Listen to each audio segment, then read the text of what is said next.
Ladies and gentlemen, boys and girls, welcome to Section 10 Podcast. Here are your hosts, Jared Carabas, Coley Mick, and Pat Light.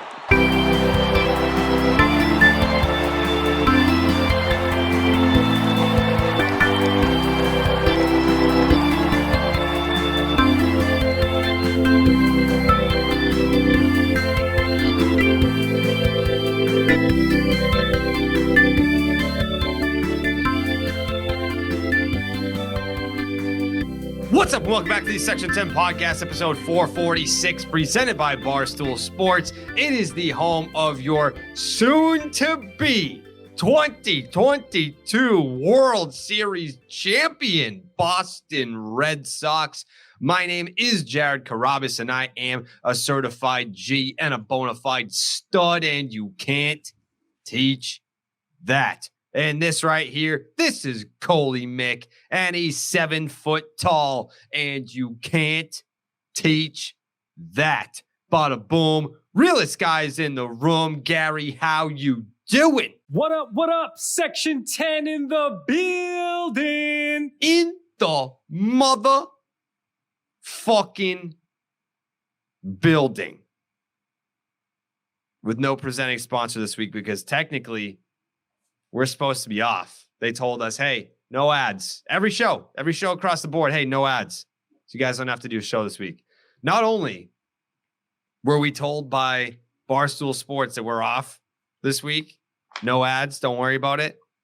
Not only is there an MLB lockout, so there isn't a fucking goddamn thing to talk about, but we're still here. Jake's here.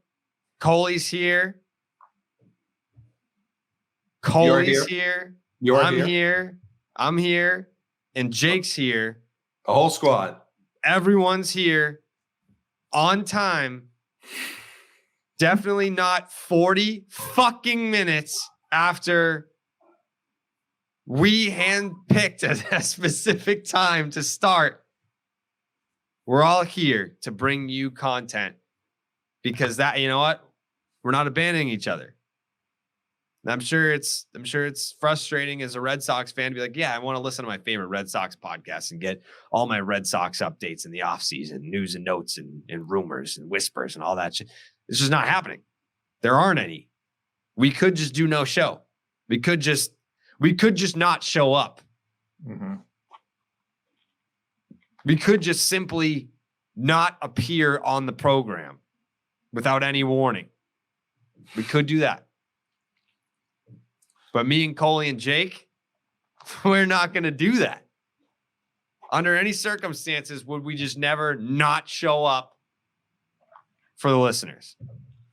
And it's like, imagine, I'm just going to cobble together a random example here. Mm-hmm. Imagine if you owned a bar Mm-hmm. and you had people that worked at that bar, bartenders, waiters, waitresses, hostess, things of that nature. Yep. Yeah, managers, a whole bunch of DJs. Oh, yeah. A lot of people. Mm-hmm. Imagine if one of them, no call, no show. They didn't call and they didn't show up. There was no warning as to why. Now you're down a man. Everyone else has to pick up the slack. You get the fucking waitress, cooking the chicken in the back, like then another table's not getting served. People's beers are getting warm, just sitting on the bar. It's a whole debacle. And that's, I feel like there would be repercussions if someone were to do that. I couldn't even imagine, Coley. I couldn't even imagine what those repercussions might be.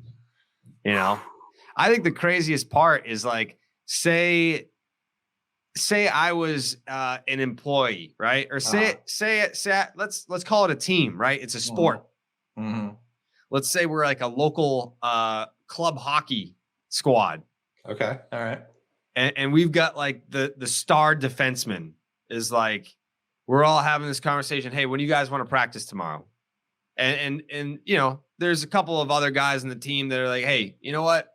We know that you have a busy schedule. So why don't you pick what time we have the practice? Right. So then the star defenseman's like, how about 11 a.m.? And then the other two guys, they're like, fuck yeah, that sounds perfect. That works for me.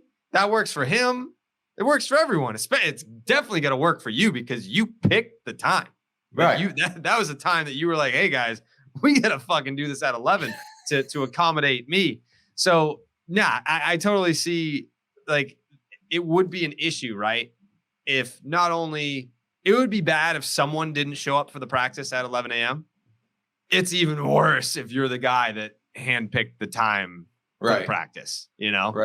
Right. And even building off of the team sport example, like imagine if you were, again, just throwing darts at a wall here. Imagine if you were a pitcher and you like were barely on the team at this point. Like you were really struggling to keep your spot on the team. You have the fans of the team already hate you.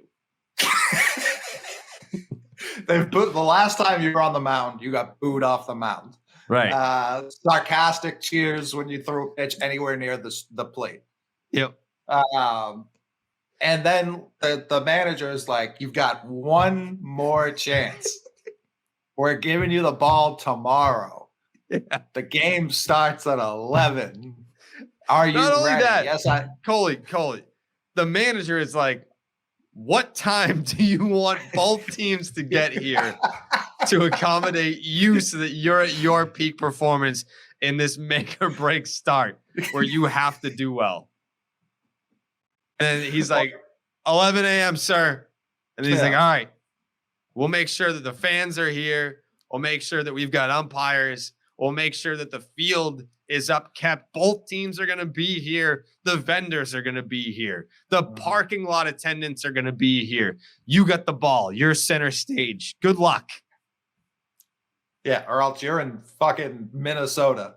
Again, just throwing darts at a board. Just hypotheticals. Yep. And then you just punt. You're just going to know what. Yeah. I'm all set. Maybe like roughly 45 minutes after first pitch was scheduled to take place. Maybe you text your teammates and say, I may have overslept, AOL, LOL. Maybe you throw a text out like that. Again, maybe. I feel like especially in the sports scenario, like everyone would go, oh, okay. Yeah. I mean, hey, we've all been there, right? Yeah, of course. Yeah. Yeah. Mm-hmm. There isn't truthfully, there's nothing worse than waking up and being like, boy, it's much later than it's supposed to be. Yeah. I just don't know. Like, my brain doesn't work that way where if I know I have something to wake up for, I'll wake up before my alarm.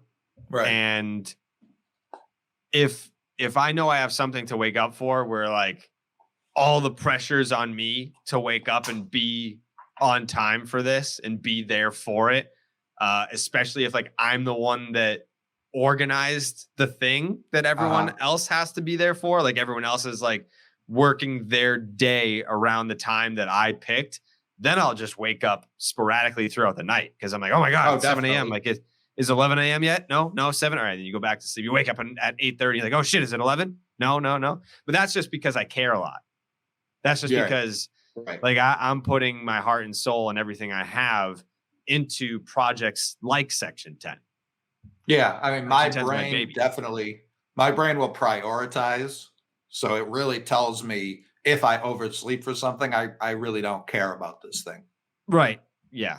Like if it's a flight, something I know, like they will not wait for the Mick. Like I remember the winter Barstool games? Yes. Like on that mountain. Yeah. Brett was like, Coley, we signed you up for this. This was back when I was like running all our social and worked till 3 a.m. every day. Yeah. And he was like, yeah, you're going to be here. Guy terrified to be here. So we go scale this mountain at 6 a.m. tomorrow. And I told him many times, like, I will not be there. Like, I will need to find someone else. There's not a chance I will wake up for this. Mm-hmm. And he thought I was kidding. Like, he didn't find someone else. And I set alarms because I was like, we'll see. We'll see what happens, Brett Merriman. That was an early wake up? It was like at 6 a.m. Yeah, the bus left at, I think, 7. Oh, God. And so it took the office to get there from Queens is like 30 minutes. So for me to wake up to get to the train was another 15. So yeah, I had to wake up at 6, which I know there are people listening to this who have to wake up at like 4 to go to the coal mining factory or whatever the fuck they do. I'm sorry you have a tough life. That's not my fault. All right. I appreciate the but work you also don't have to be up until fucking 2, 3 o'clock in the morning every night as well. Right. We all have our different crosses to bear.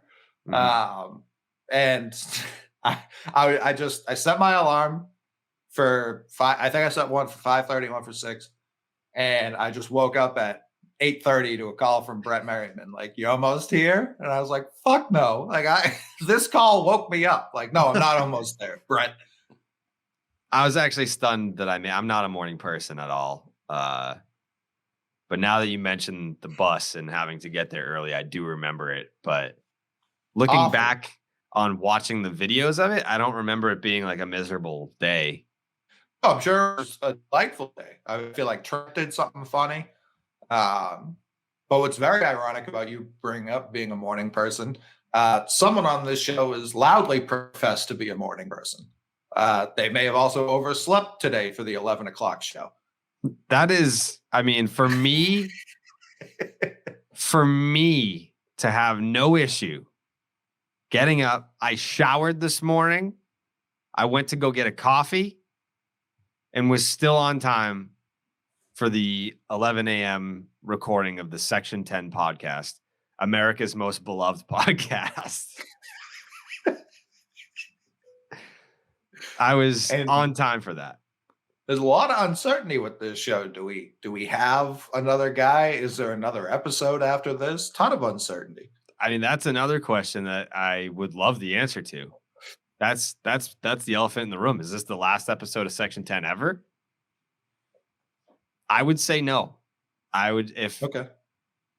I mean, eventually I'm just going to be like, I would just do Section TEN and just go somewhere else and record it in the woods of New Hampshire. If they don't want to give me a job, if they don't want me back, then we'll figure it out. Do you think they have no? I showed up. Do you think they have no contingency plan for someone taking a show and just slightly renaming it? I think Dave would be like, you know what? Who cares? I think he'd probably have an issue with the National Baseball brand. If I was like starting NINE, then it'd be like, no, like we built up this National Baseball brand. But Section 10, it's like, that's, you know, what are you going to do with that? Well, I'm excited to watch this all play out in court. Yeah. I mean, tomorrow, I have a job tomorrow. And then the next day, I don't. So. Yep, that'll do it. Do you always sign your contracts on the first of the year? No, I think the last one I signed was like in March. It was before the season started. It was kind of like, we want to sign this guy to an extension, but we don't want to let it get into the season. So I signed in March or whatever it was before the baseball season started. And this one, I think this past March was when I got shit on Erica's podcast. Instead of getting an extension, I got reprimanded, which is what turned into the token CEO interview. Mm-hmm. Mm-hmm. Do you think she was negging you to get you on the show? I mean, it got me to New York. I don't like, I try to explain this to people the other day. Like, I hated living in New York. I don't hate visiting New York. I don't. I love the energy of New York. Like, there is something too when you walk around in New York City, there is a different energy around you that you can't explain, but that it just doesn't exist when you go to Boston or Chicago or whatever other fuck. I've been to so many major cities now because of this job. Nothing comes close to the energy of New York City, for sure. But the last time you were there, you set out a whole series of photos where you called it a dump. Well, that's on my private account, Coley. So now those are private thoughts.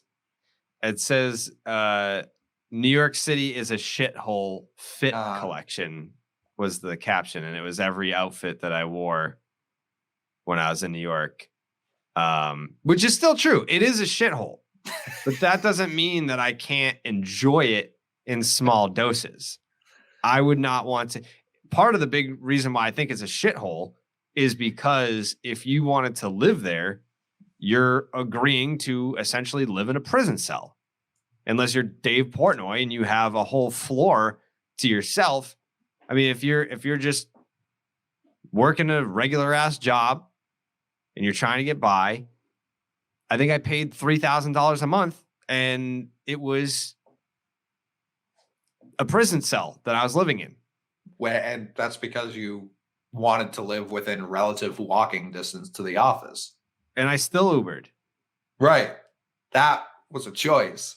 You did not That have wasn't really a choice. That wasn't really a choice because when I first moved to New York, the reason why I got an apartment that was so close was because you were expected to be in the office during like the 9 to 5 hours. But then I was moving to New York to, yes, you were.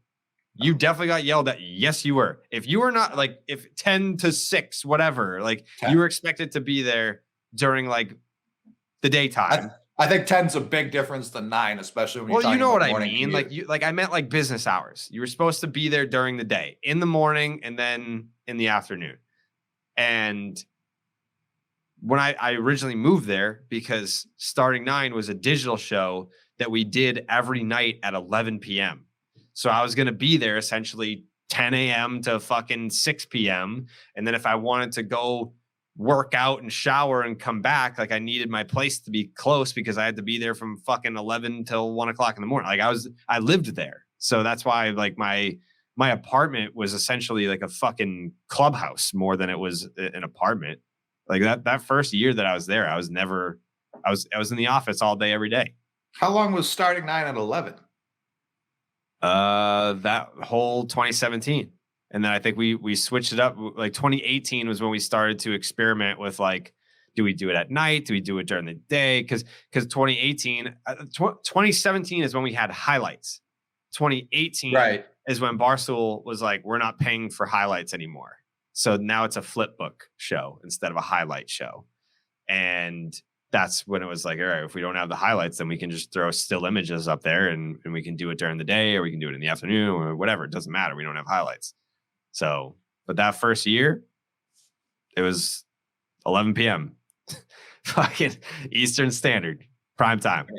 I used to stand behind the camera and throw baseballs, footballs, really anything at Jared while he was doing this very serious show. He didn't like it. I didn't like it at all because I was like, dude, because at the time in 2017, I was getting a salary from Barstool, and then I was making money from Comcast to do TV and the Sports Hub to do radio. And that number was X. And then Barstool gave me a raise to come to New York, and that was Y. X was greater than Y. So Barstool was telling me, we just gave you a monster raise to come to New York. Like, what do you mean you're trying to make ends meet? And I'm like, I am making less overall by moving there. And my rent is now 4 times as much what it was before. So I am making less to do more work to pay quadruple in rent. Do you understand this? And so I knew that when I went to New York in 2017, that I had to make Starting 9 a success because I wanted to not have to. I mean, that was back when they weren't paying for Amtrak's or anything for me to go home. So I was taking the fucking Bolt bus which I believe was $28, and it would take 6 hours to get home, and the fucking ceilings would leak. And it was just it was a goddamn nightmare just to exist as a poor person in New York City. So when everyone was like, haha, we're going to distract Jared and it's going to be funny, in my head, I'm thinking, I'm going to fucking kill myself. Like I need this show to be successful so that they pay me enough money so that I don't have to like do all these poor people things. That's what was going on in my head. 2017 was fucking rough. 2018 was obviously great because the Red Sox won the World Series, but man, 2017, that was such a huge life adjustment because I had been bubble boy until then. Like I graduated high school.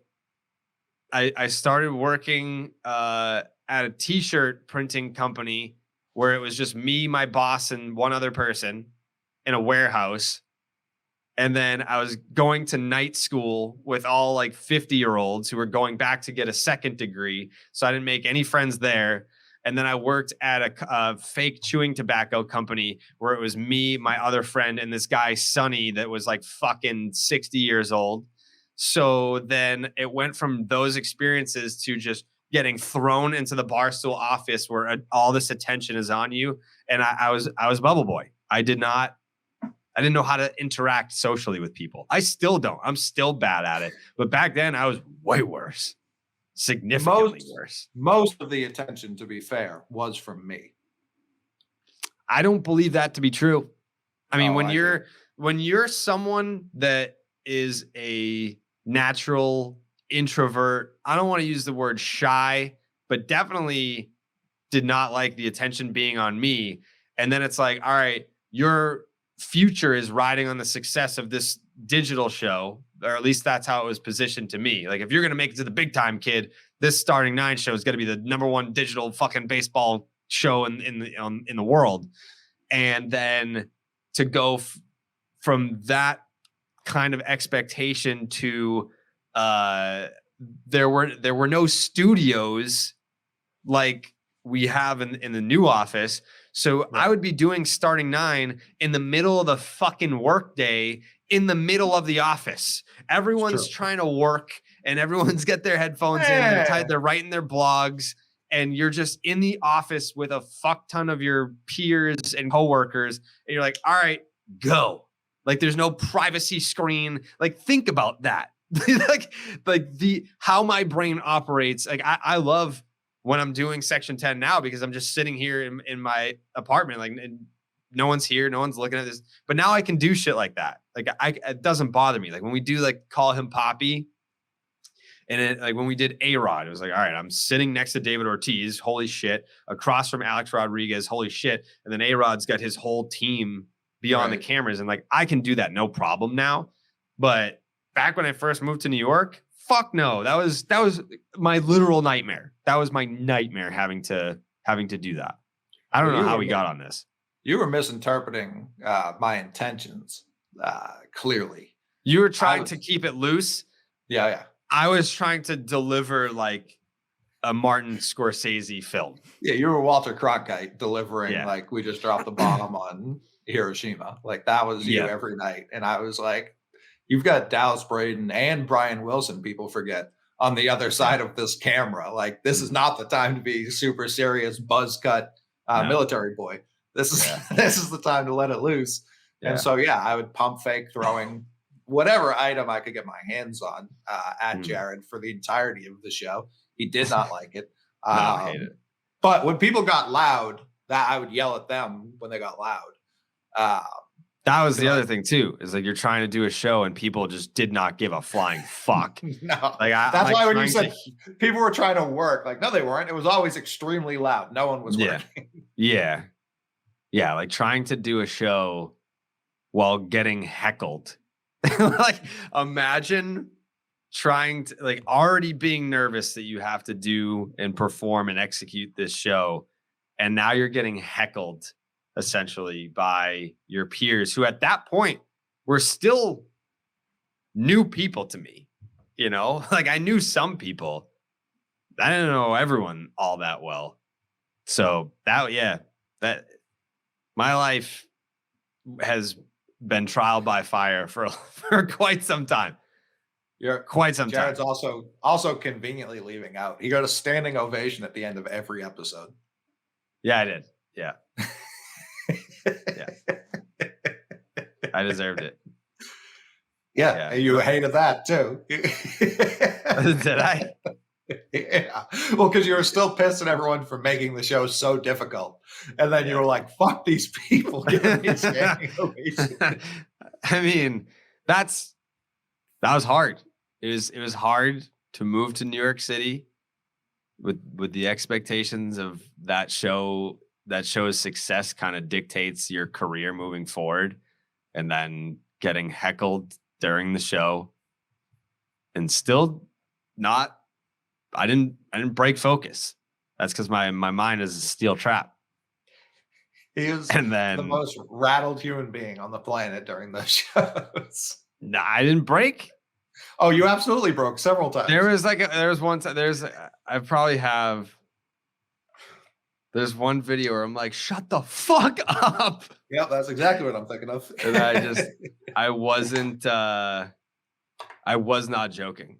No, you smart. You were veins everywhere.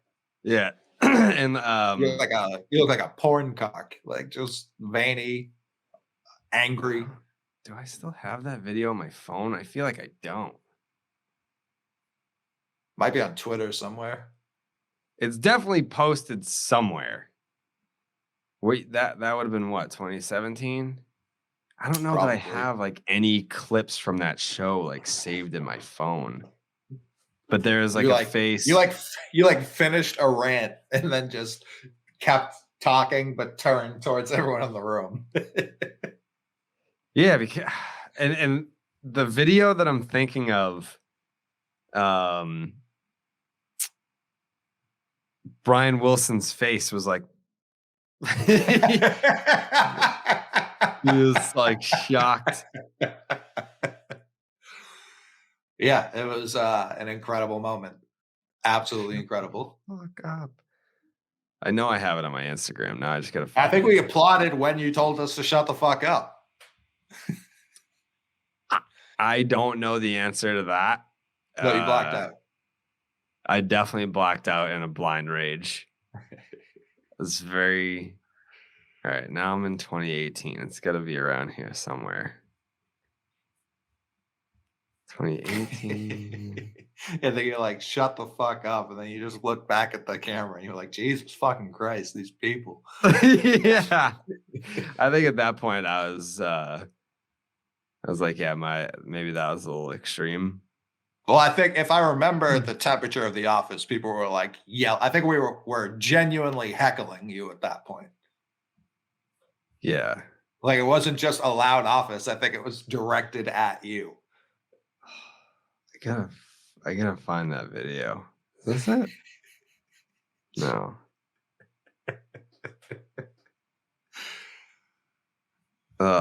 Jared also makes it out to be like, yeah, I had to be there at 8 a.m. Grind. Like Jared would walk in, I would walk over to his desk, and then we would watch Manny Ramirez highlights for 15 minutes. That was in the off season. That was like every day.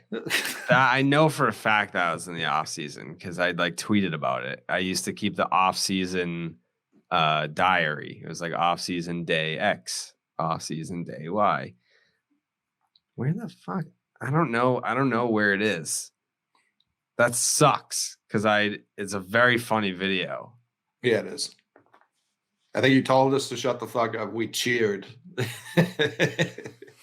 It was like it's like a little kid trying to jump in a pool in front of their parents and like, mom, watch this, mom, watch this. And then when they finally get acknowledged, they're like, yay, and they just jump in the pool. Like that was what it was. I mean, I snapped. It was a long time coming. Yeah. I don't know why, like there was never a discussion. Either it was just like, we all agree this is very funny. to interfere with, like, imagine if we all had that same attitude towards the rundown, we would have been shot. Yeah, that wouldn't have flown. So That that wouldn't have show, flown. it was just like, we, for whatever reason, we're like, this is a company show. This isn't Jared's show. We're all a part of it. The audience is a cast member. And Jared disagreed. It just didn't. It didn't work that way. It didn't. Yeah, I don't think. Why can't depending I on who you find ask. this? Yeah, it's just I think Dallas enjoyed it. I don't think he knew. Because I would walk behind you and get on screen and wave like they were. God damn! Now I'm pissed that I can't find this video. Oh well. I can hear it in my head. Oh yeah. By the way, Pat said that he woke up like a half an hour ago and he's still not here, which is insane. I whenever he does get here, we should be like, all right, and we'll see you guys next week. What an asshole. Yeah, bad guy. This is no regard, no respect.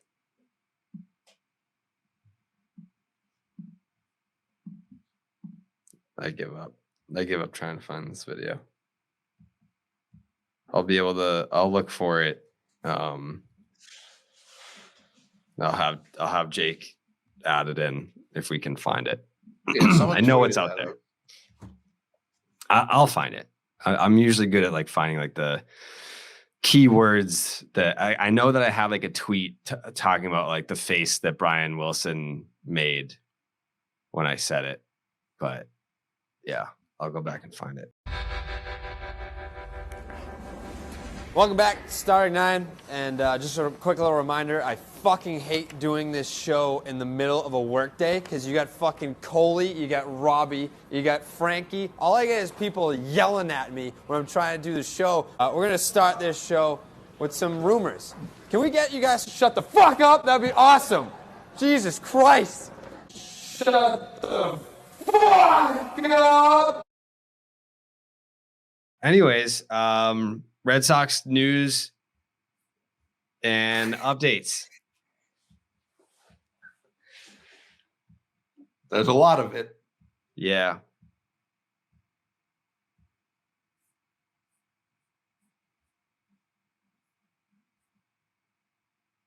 Jake? They're still a baseball team. Yep. That's big. It's huge. It's huge, especially moving forward. Section 10 has a YouTube channel. I don't know if you know that by now, but we dropped the first ever episode of Section 10 on the Section 10 YouTube channel last week, episode 445. This episode will also be on YouTube, which is great. I don't know. I feel like this podcast translates way better almost as a YouTube show a lot of times. I definitely liked watching people comment as the episode was unraveling, so everyone can kind of react at the same time. That was interesting. If you go back to the episode, can you set it to the comments appearing in real time, or are they just all static from the whole episode? That's a good question. I'll check on it. But I think that I think when you rewatch something that premiered like that, the comments, like there's two different ways to come. Like the live chat's forever the live chat, and then you can add comments after the fact. Got it. I believe. Got it. I mean, the Red Sox, even our hockey team is postponed. Like we can't even discuss our beloved Penguins. I know. Are people still mad about that? Are people still mad about? Who's mad about that? People were mad about that. People fucking suck. I'm so tired of people and their little ideas. Like, Yeah. shut the fuck up, dude. Yeah, shut up. It's ignorance. If you're one of those fans, it's like, oh, well, Red Sox are going to go out there and they're going to buy all these other sports teams and they're not going to be able to spend money on Mookie Betts because they're out there paying Sidney Crosby. Well, what the fuck? That's That's what not most how Red it Sox works. fans sound like too. Yeah. That's most of the fan base. Well, there's Red Sox fans in like Louisiana. Definitely. There's that. I mean, like if you're a Red Sox fan listening to this right Lil now Wayne. in Louisiana, Wayne. yeah, Lil Wayne. Isn't he from New Orleans, which is in Louisiana, right? Sure is. Yep. How long has that been a thing? New Orleans being Louisiana, Yeah. a couple years. All right. We should get him on the show. Strong agree. Yeah. Do you think like if we were to interview Lil Wayne, do you think that he would come across as someone that actually does care about the Red Sox, or does he just like to tweet about the Red Sox sometimes? I think he would know more about the Ortiz era than like the current group of players. I could see Lil Wayne being a big Hunter Renfroe guy. So he's upset. Oh yeah, he's probably got some takes. Big I mean, ones. that must mean that Lil Wayne not a big Heim guy. Ooh, that'd be tough. Yeah, I wouldn't want to choose. I mean, I would choose Heim, but I'd be upset about it. I don't know that I would. I want to know. Like I'm not usually like the dick measuring contest guy as it pertains to fandom, but I'm more just. It's not like a hey, name 10 players on the team. Like I'm genuinely curious his level of interest in the team. Like how invested are you? I think the hat is big. I think the hat's a huge reason why he's a Red Sox fan. Yeah. If they were the Charleston Red Sox, do you think that he would wear the hat? Depends on the color of the Charleston Red Sox. If it was blue, let's say. Yeah, I don't know that he would be a fan. Okay. It'd be weird if they were the Red Sox still, but Well, I mean, their hats are blue. somewhat. Definitely. Mostly. I understand what you're saying, but Yeah. agree, disagree. I don't know. I mean, yes or no? Is the Boston Red Sox baseball cap mostly red or is it mostly blue?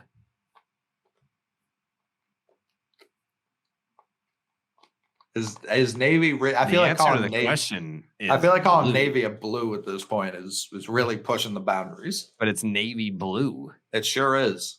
Yeah. I'd like to apologize to the Coast Guard. Thank you. We were all waiting.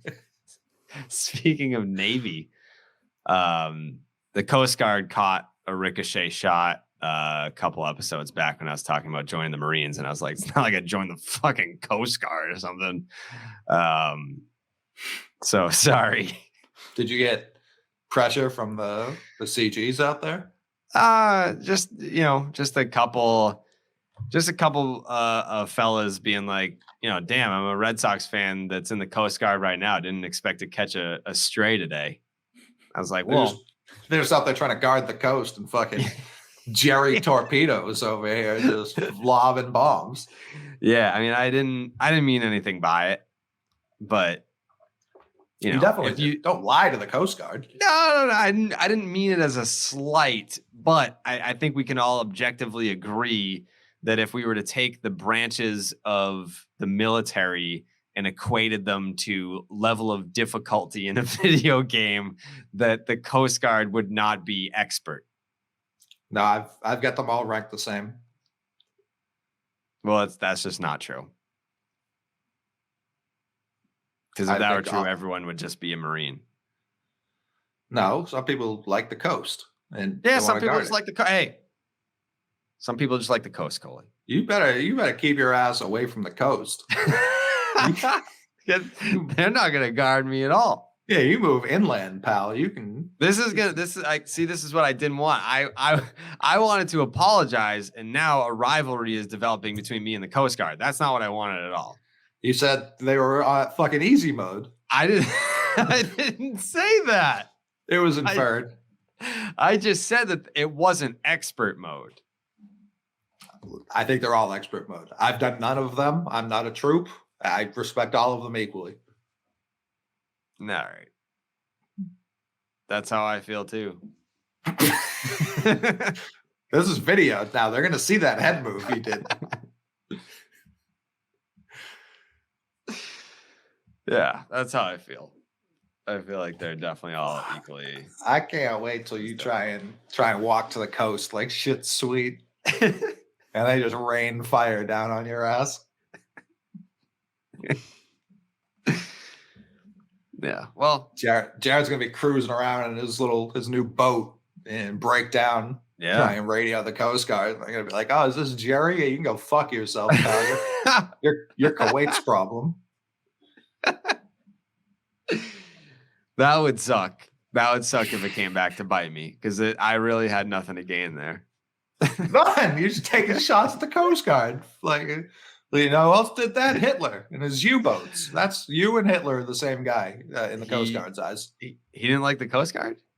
I mean, he had his U-boats fucking trolling around our coast. Clearly, he had to get past that little hurdle. Yeah. And to the Coast Guard's credit, you heard nothing of our coast being under fire during Dub 2. Dub. Yeah, that's true. I threw a tweet out there the other day about calling the army pussies. What did you do now? You know who's really skating by? Fucking SEAL Team 6. No, I have a lot of respect for the Army. That's good. And I have a lot of respect for the Coast Guard too. You can't even make it through the sentence without bursting. I do. It's not like this is gonna come off like I knew someone in the Coast Guard and I have like a personal grudge. I don't have a grudge against the Coast Guard at all. Well, they don't like you. All right. I love I'm never going to the beach with Jared. That's what I'm next episode, if there is one, I'm gonna be wearing a Coast Guard hoodie. I want all the Coast Guard merch. I'm gonna represent them and stolen valor and all that shit. I bet the Coast Guard has some fire merch. Let's see. I bet they do too. You're not gonna find a bigger Coast Guard guy than me. Oh, I definitely could. I'm gonna tweet it right now.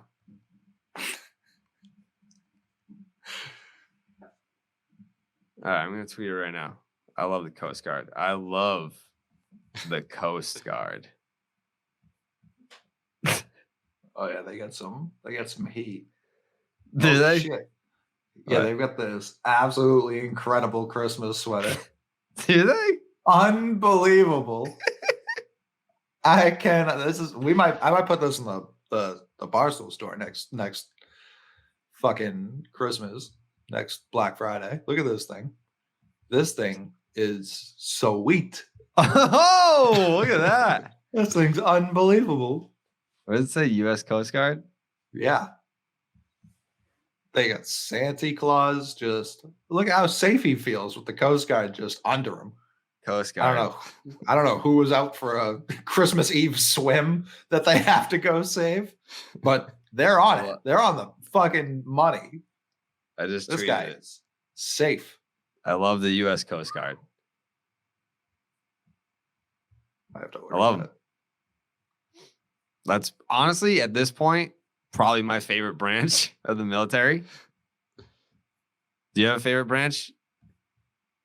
You can't just say, "Oh, I like them all."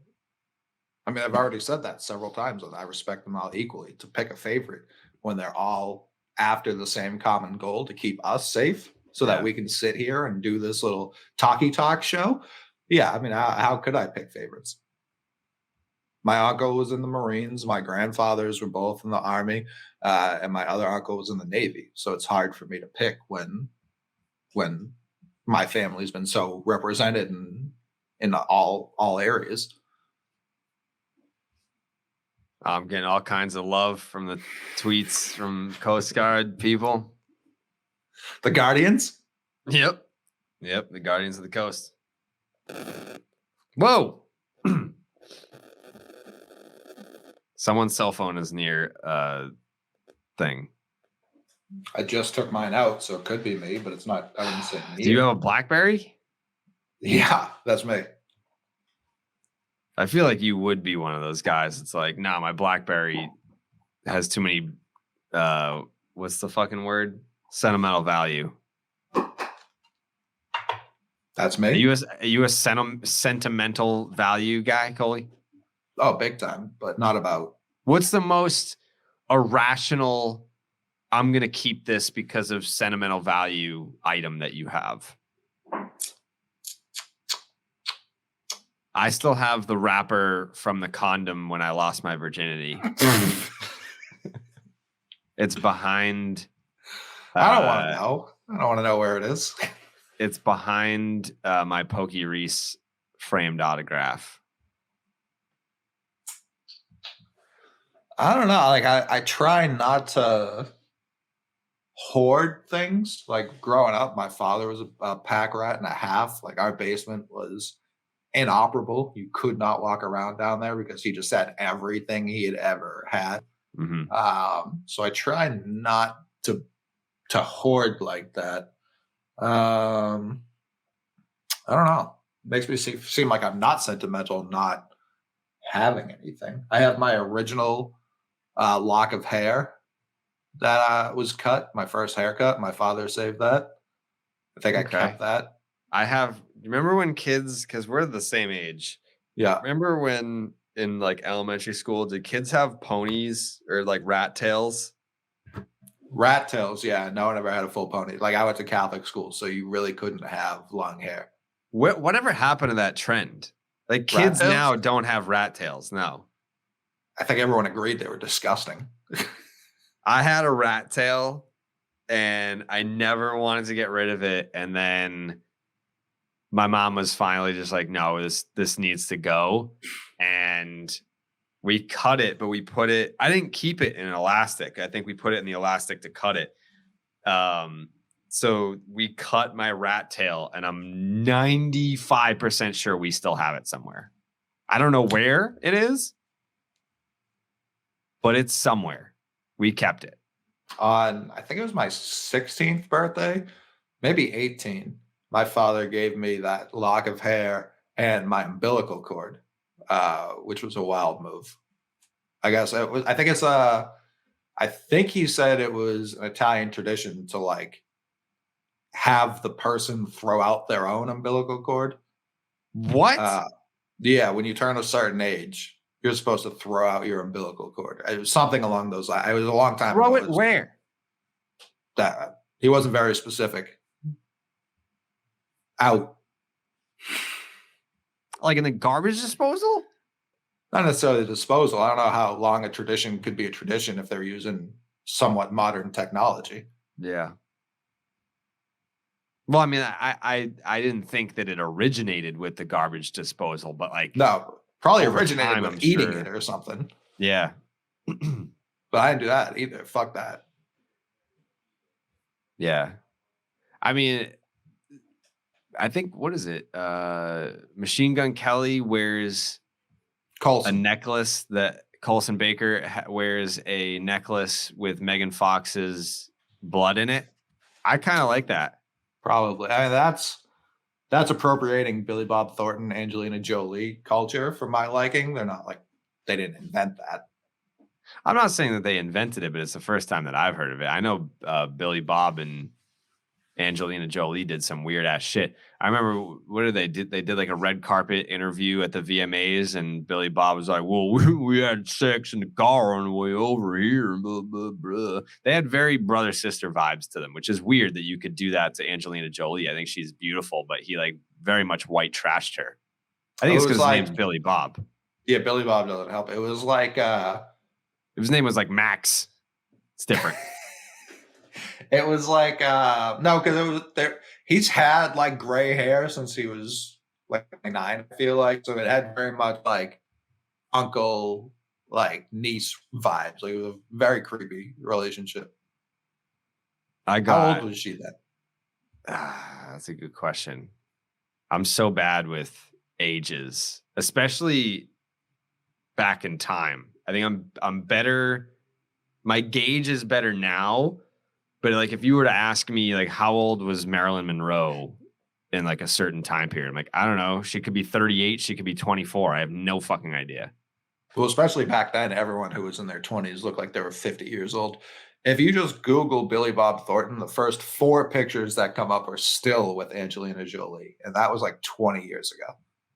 It's a shame that he'll never be known for Bad Santa more so than his relationship with Angelina Jolie. I feel like if you ask most people, that's the first thing they would say. Bad Santa?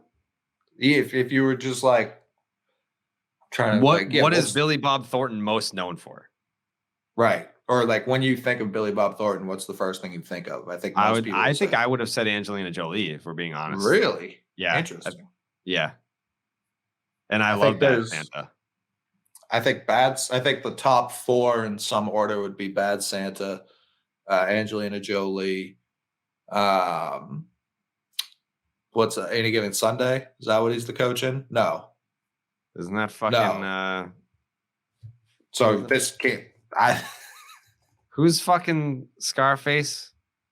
Al Pacino? Yeah. Isn't he it's Friday Night Lights, bigger football movie. Than Taking Back Sunday? And yes. That's the top. I can't even think of a 4th thing. And he's like a big deal. I only know him from Bad Santa. Was he?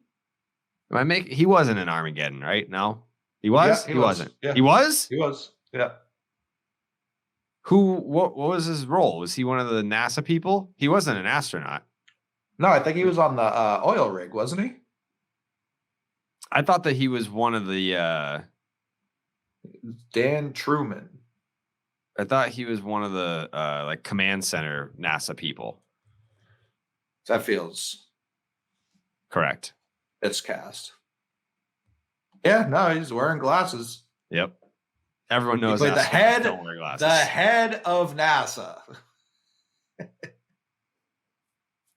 The head of NASA. That seems like someone that would have a nice little fucking cushy desk chair at NASA headquarters. Don't you agree, Coley? Billy Bob Thornton played the head of NASA scientist Dan Truman, who came up with the idea of drilling a nuclear explosive into the deadly asteroid. It was his fucking idea. And still, I'm not the first person to make this point.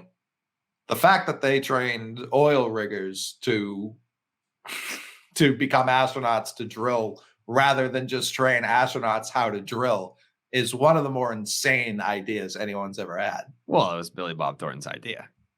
Insane. Oh, let me ask you this, Coley. No. Did it work? I believe so. It did, yeah. Yep, it did. It did. I mean, we lost fucking Bruce Willis on The Rock, but hey, that was a collateral damage.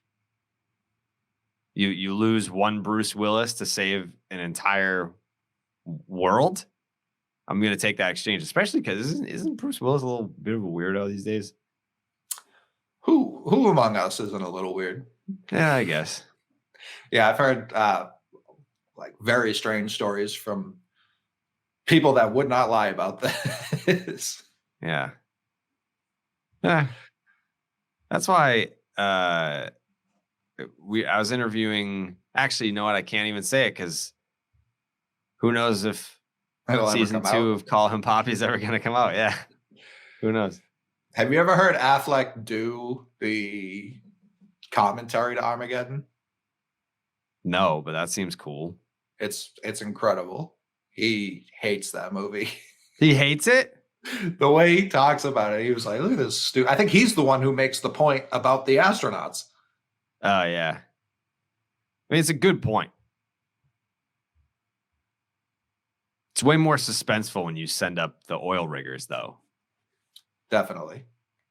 If you have these dudes go up there and weren't there Russians involved as well? Wasn't this a multi-country operation?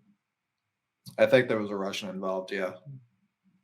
Was he on the space? Did they have to stop at a space station? Yeah. Yeah, he was up there, I think. Yeah. Alex Kosmonov was up there. Yeah. Yeah. Also, Michael Clark Duncan was in that movie. Armageddon? Yeah, right? Yeah, Maybe. he was. He was. That cast was actually great for a movie that a lot of people are now chastising for flawed logic. I mean, the reviews are horrible, which shocks me. Really? I feel like it's got a 38% on Rotten Tomatoes. Let's see what the Big Time Movie Boys gave it.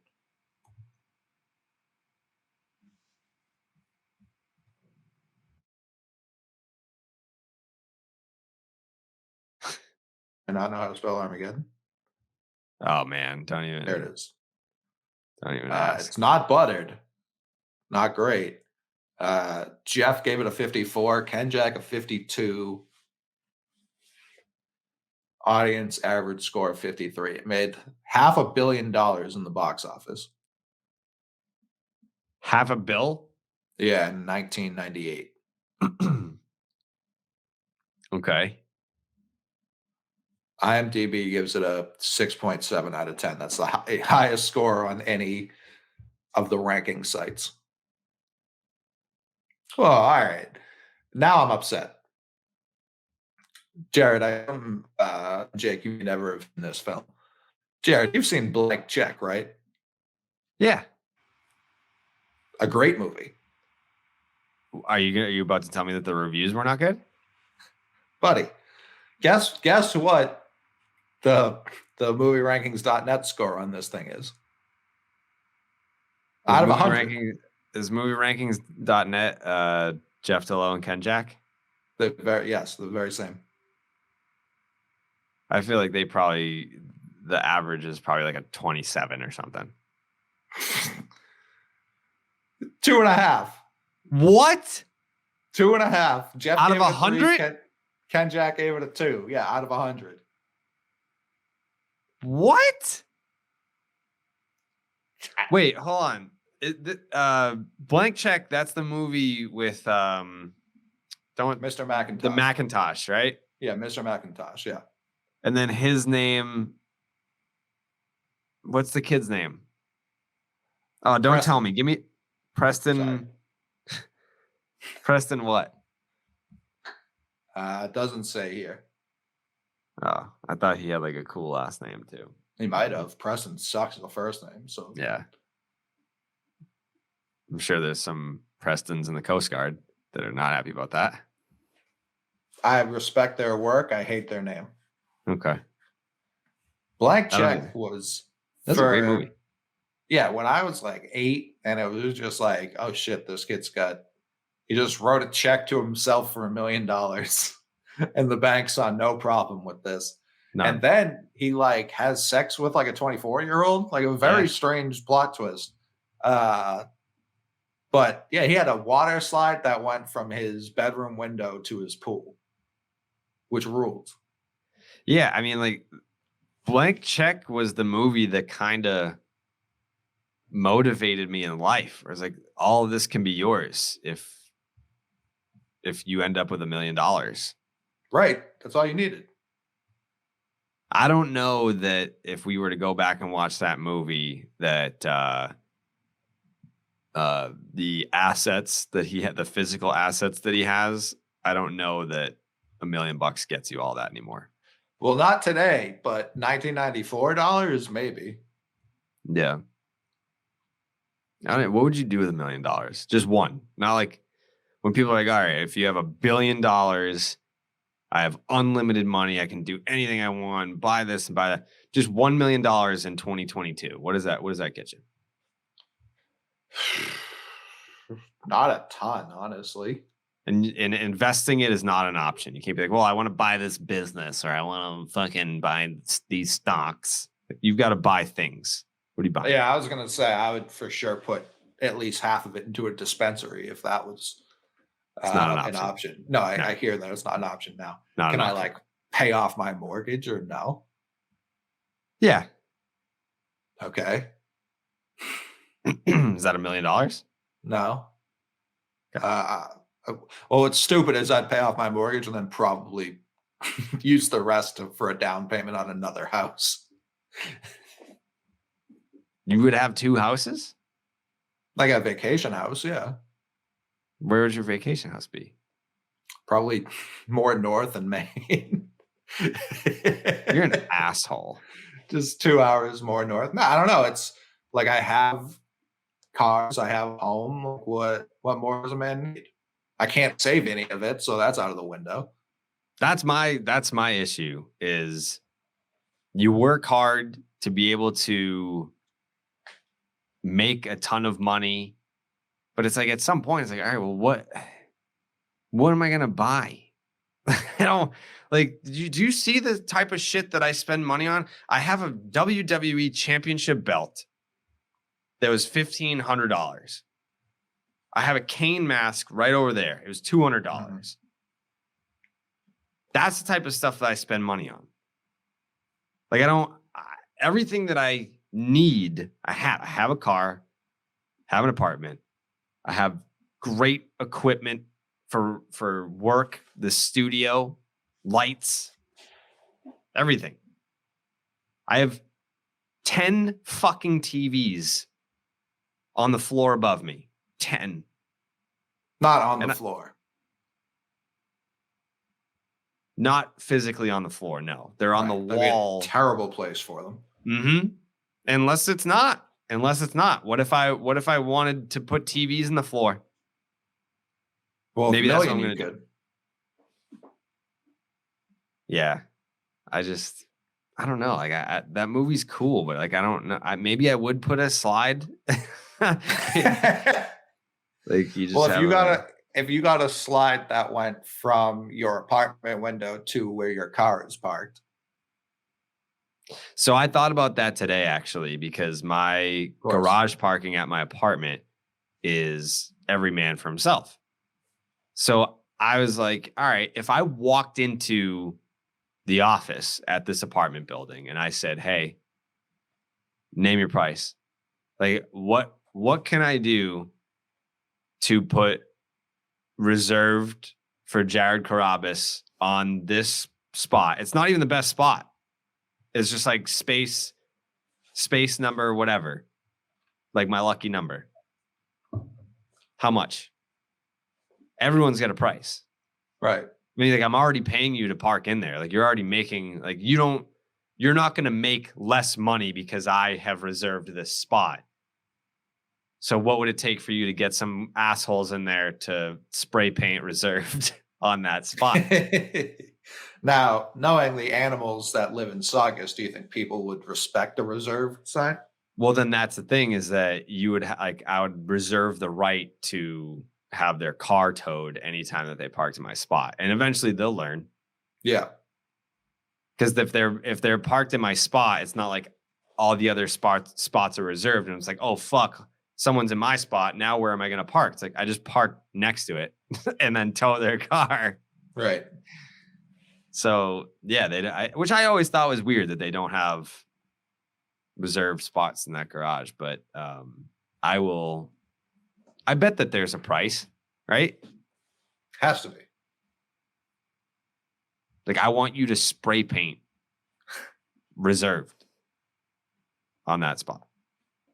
Reserved for the rocket or just reserved? Yeah. Just a fucking big ass rocket in the parking space. And then it says reserved on the bottom. Now, would you be worried vandals, when you weren't there, would make the rocket look like a penis? No, because we're going to hire security with guns to stand next to the spot. That's how we avoid the tow companies having to be in and out of there all the time. Gotcha. Mm-hmm. Yeah, I think that's money well spent. Yeah. Yeah, but that's the type of stuff that I would spend money on. Because like, what more do you need? Right. Oh, donate it. Donate it. No. You wouldn't get a house? I I think if I was in your position where it's like serious relationship / married, kids, and I'm fucking all I got is me, McMahon. It's true. I don't know that I would like I feel like I don't. What do I need more space for? I got plenty of space here. It's just so nice. Like no one's ever parked in my spot, not once. Like I could do anything here. No one would ever know. That's kind of how it works here, though. It is. No one bugs me here. They haven't yet. I've been here for over a year now. There's this one couple in my hallway. I don't know what their deal is, but they don't say hi. We'll walk by each other all the time in the hallway and be like, "Hey, what's going on?" Nothing. Love that. Not a word. I don't get it. I'm a friendly guy. Jake, do you think I'm friendly? Yeah, I mean, Yeah. I don't know how you could. You say don't have not. to keep. No, you don't have to keep going. Just yes. Yep. I think so. And these people don't. Why wouldn't you say that's awkward? Maybe they're deaf. They've got you in a box. They got me thinking about them. Yeah. Mm-hmm. They definitely occupy some space in my head. This isn't the first time that I've told the story. I told the story to my parents. I was like, there are these fucking people in my hallway that I'll say hello. Nothing. How many hellos do you think you've lobbed their way? 8. That's and a lot. Every time, like, do they make eye contact? In the beginning, yeah. They've just grown wary of you. They're like, yeah, they're just like, oh, here comes that fucking hello guy again. I think next time you see them, you need to just walk like with your hand extended. I don't care how far away you are when you first spot them. Like if you're the full length away, you're just like, and then you just walk, and as you get closer, your smile gets bigger, and then you just stand. You don't say hello until they shake your hand. You just. Yeah, I don't know. It seems very sus. Do you know your neighbors? Do you have neighbors? I have 3 other houses on my street. Okay. The first neighbor we met, so we got up here January 15th, and so the Super Bowl was 2 weeks later. My mother was here, my aunt was here. We're watching the game is about to. The national anthem is over. The game is about to kick off. Mm-hmm. We get a knock at the door. Peculiar. It's our neighbor at the end of the street. Thought this was the time to. He's got a football jersey on. Mm-hmm. He knows what time it is. It's game time. And he's like, just wanted to introduce myself. I was like, if you don't get the fuck out of here, are you kidding me? Is this the time? This is the time you thought like tomorrow wasn't good. Yesterday was no, it had to be today. Did you ever resume your conversation or? I've seen him at the trash barrels a couple times. That's really it. Our other neighbors, don't know how many people live in that house. Feels to be a very fluid situation. I don't know if they've got like a gun range behind their house or something. Typically noises that sound like someone firing a gun throughout the course of the day. And then my other neighbor, he owns like a trucking company, and I can never tell when he's there or not. So pretty much just me. That's how I like it, though. I don't want to be definitely. I don't want to be bothered. I mean, there was one person ever in my building that I had a speaking relationship with, and he moved. So that was it. So sorry to hear that. No, that's great. Being able to just go from your apartment door down to your car, not have to worry about anyone stopping you to chat. That's the dream. Second, you get the stop and chat people. It's like, all right, I need to, this is 10 minutes away. I can leave 15 minutes before. It's like, all right, well, now I might have to leave a half hour before if I run into a fucking Stop and Chat person.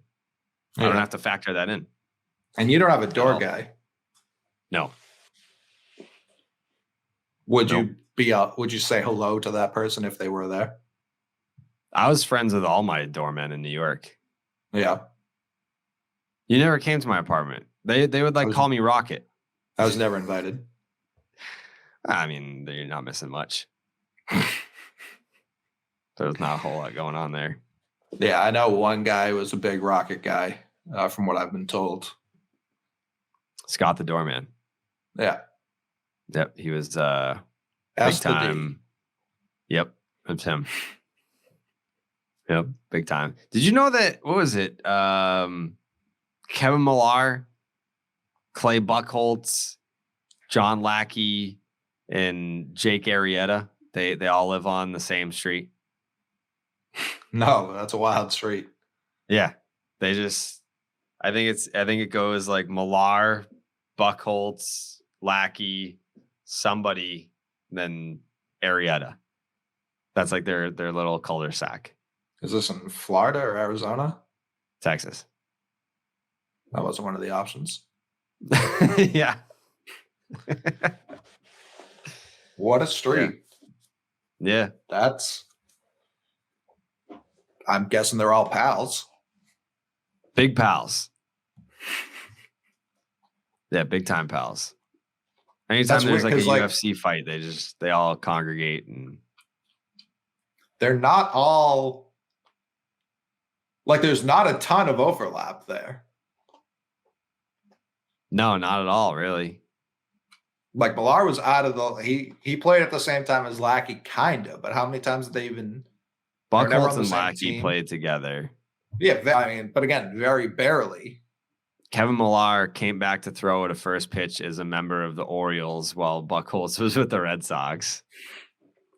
A great time to meet and become best friends and neighbors. Yes. Yeah. That was, and then Jake Arrieta was teammates with Lackey. He played with Lackey? Yeah, he had to play with Lackey. But that was for what, a year? 16. They were both on the 16 Cubs. When did Lackey get there? Mid-season. He wasn't there all year. Lackey got traded to the Cardinals in 14. Did he come back in 15? I think he had another year of control, maybe. Yeah. So then, wait, was John Lackey on the 2016 Cubs? Yeah.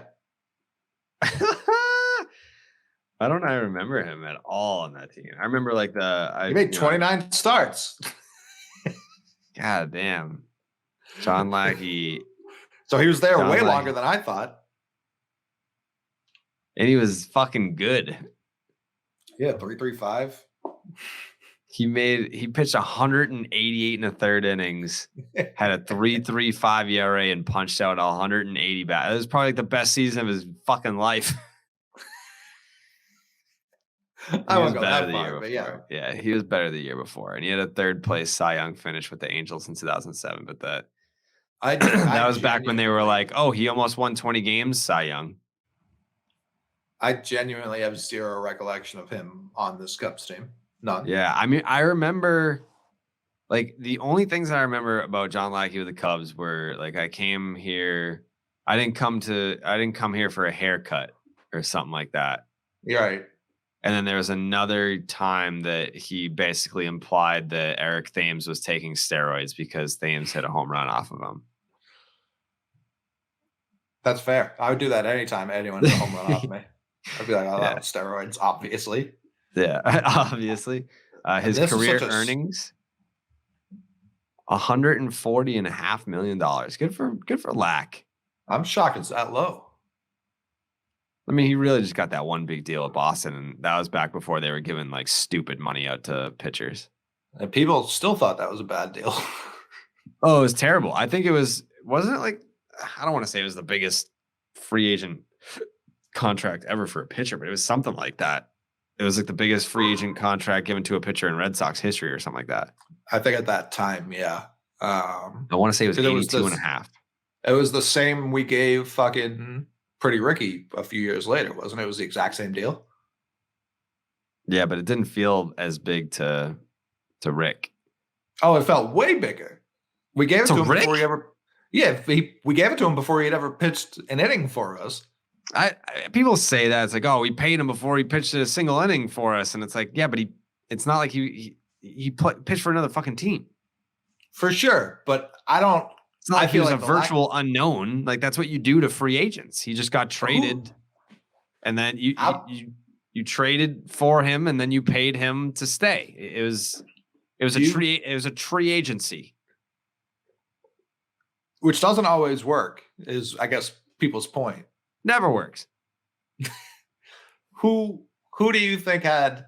I don't want to say the better career with the Red Sox because Lackey's first 3 years were the worst 3 years anyone's ever had. I think his 2011.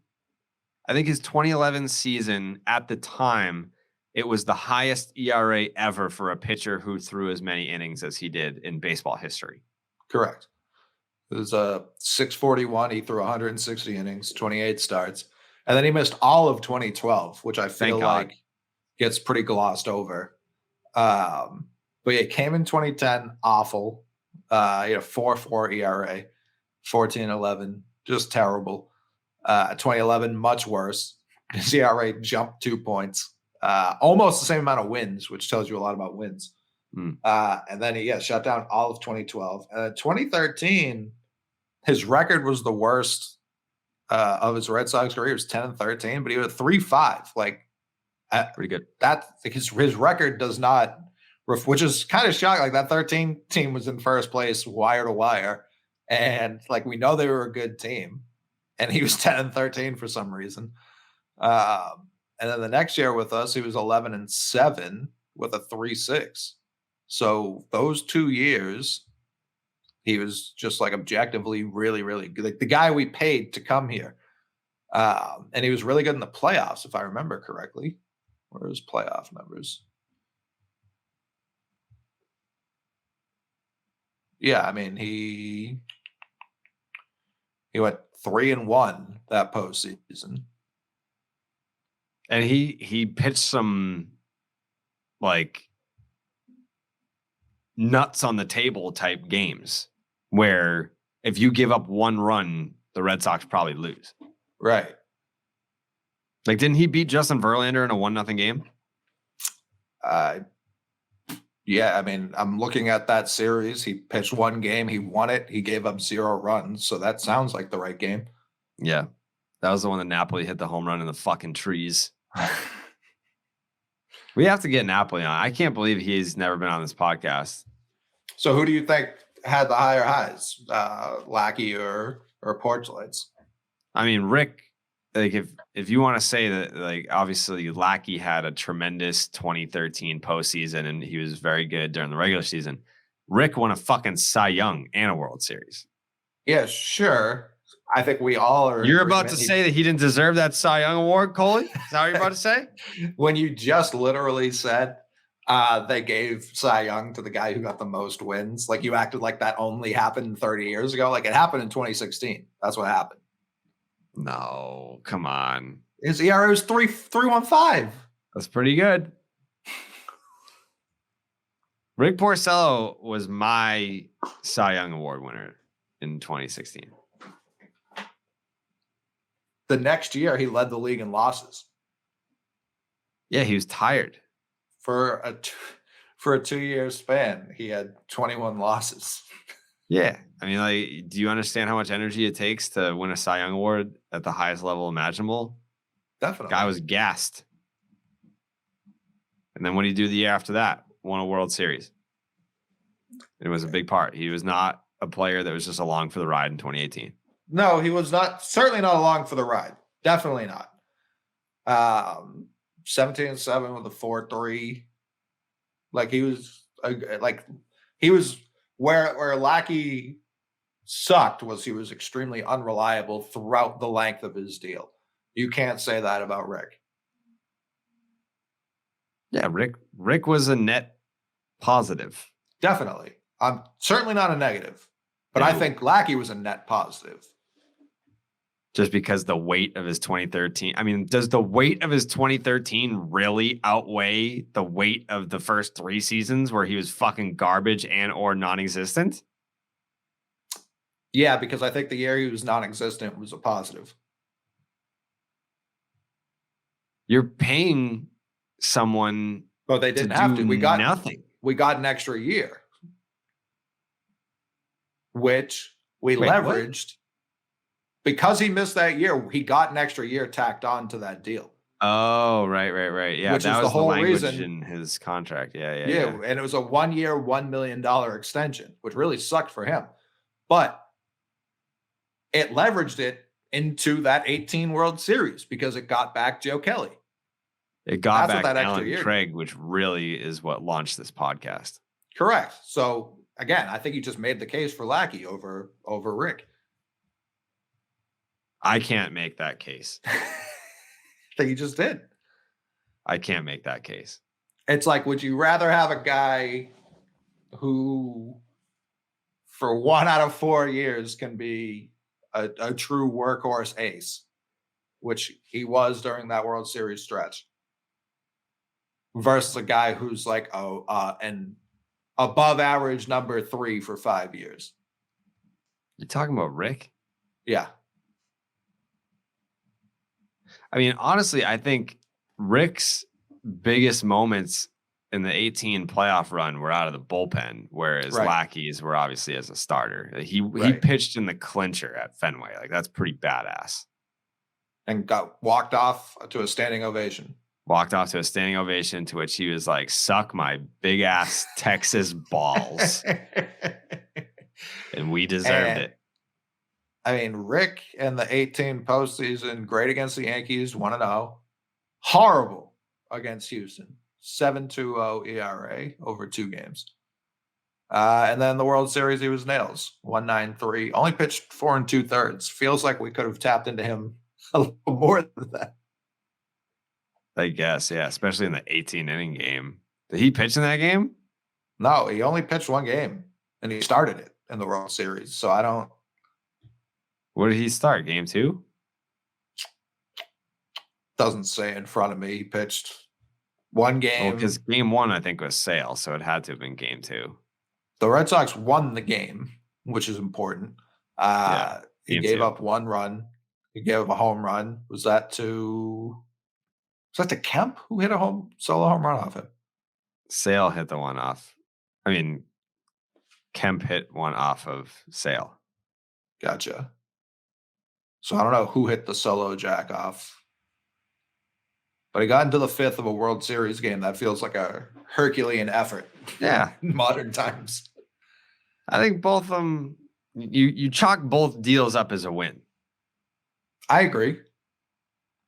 If you could pick your Kevin Millar, Calder-Sack, who are you picking out of Red Sox players? What's the question? Kevin Millar lives in a cul-de-sac with fucking Jake Arrieta, John Lackey, and Clay Buchholz. Yeah. Who would you pick?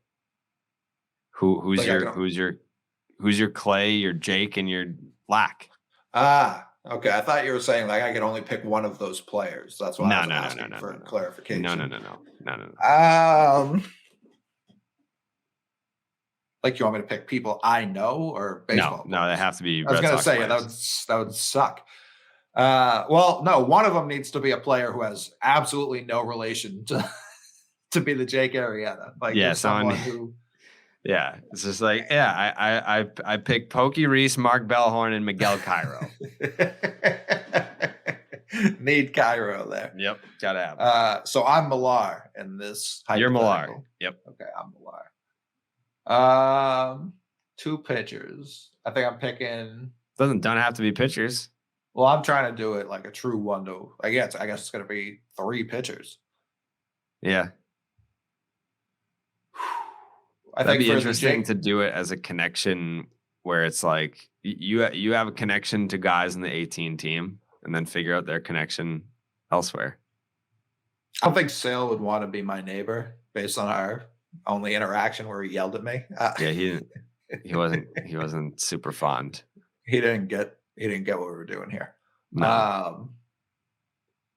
Trying to think. I feel like my Arrieta would be Javier Vasquez, yeah. The fucking asshole that gave up the grand slam to Johnny Damon. Yeah. Why would you want to live with that guy? I imagine Arrieta's got the house furthest away. I always liked Vasquez when he was, I'm pretty sure he was with the Expos. Yeah, the Expos and the Diamondbacks. He was really good. Diamondbacks he just sucked with the Yankees, which I'm big fan. He just sucked, and he wasn't even bad during the season. He just sucked in the absolute most desperate time that they needed him not to suck. Right, which I love. Hey, man, don't give up a grand slam right here, right? What? Give up a grand slam? Yeah. All right, next time. Hey, man, whatever you do, you cannot let this ball get into the third deck. I mean, like it's already bad. Don't make it worse. Yeah, big fan. Huge fan. I mean, I think Matt Clement needs to be there. Matt Clement? Yeah, I feel like he needs to be there. And Julian Tavares. That's my three. Julian Tavares? Mm-hmm. What would you do with Julian Tavares as your neighbor? Oh, what wouldn't we do? What do you think you have in common with Julian Tavares? I would imagine more than people realize. What kind of movies do you think Julian Tavares likes? Violent. You think so? Yeah. I think he's a violent movie guy. You think he's just home watching The Expendables? I think he's never out of arm's reach of a knife. I'd agree. Yeah. Yeah. Like a long knife, not like a machete. Yeah. Big machete vibes. Yeah. And you want to live next to him. Best friends. Okay. Matt Clement. I can't see you getting along with Matt Clement either. He seems super boring. I was trying to think of like the Lackey. Lackey's hilarious. He's like a drinking buddy. From what I've heard about Lackey, he is the most like generous person who's ever lived. Yeah. Lackey, when he would get sent down on rehab starts, he would buy fucking lobster dinners for every single minor leaguer.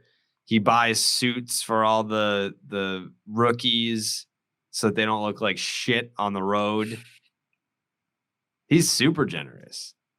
I've even the people he doesn't work with, like when he would go out, it would be like crazy tips to bartenders and waitresses and stuff. Yeah. Not like I think I've heard similar about Buckholz too. Did I ever tell you about the time that I got a FaceTime call from Kevin Millar and I answered it and it was Clay Buchholz? Yeah. I did tell you about that? Yeah. I still haven't gotten over that. Does Millar know? Mm-hmm. Okay. That's why he's doing. Millar's trying to mend the fence. He wants us to be friends. And I was like, I'd love to be friends with Clay. I don't dislike Clay. I dislike when he sucked at baseball. Right. Like when I was like, as long as you can understand that it's not personal and that when you are bad at baseball and you play for the Red Sox, I take that as a personal attack on my mental health. Right. You're causing me chaos. And I think some of these players get it, but not all of them. But they have to understand that when the Red Sox aren't playing well, no one gets attacked for that more than I do. Correct. More than the players. Because a lot of them, they're not like even on social media. They're not checking. So if you really want to dance on the grave of the Red Sox failures, where does most of the internet turn to do that? Me. So when Clay Buchholz was not performing well, it's like, dude, you are making my life infinitely more difficult. And that's why we have a problem. But when he pitches great, I'm like, great, this is awesome. A day of peace for me. It's great. And then when he's not on the Red Sox anymore, all right, we can celebrate Clay Buchholz. I like him. A lot of the players that played with him, they loved him. They were like, yeah, this is where all the team dinners were, and we had like team barbecues during the summertime, rooftop, having a couple beers. That was at Clay's house. I didn't know that. I would have been nicer if I knew that he was one of those guys. I didn't know that back then. I didn't have as much of a finger on the pulse of the Red Sox clubhouse back then. But yeah, I think that we're in a time of peace, but we're not yet in a time of understanding. And I think that time of understanding will come when Mr. Millar and I are able to get Clay to agree to come on Section 10. And I think that we're not far away from that. It used to be an absolute fuck no. I think I tried in 2017, 18, somewhere around there. But I think now that he's retired from the game, I do believe that there is a chance that we could make this happen. I think he's one of the more singularly interesting players, not from like a personality standpoint necessarily, but we've had so many like top prospect pitchers that just stunk, never got off the ground.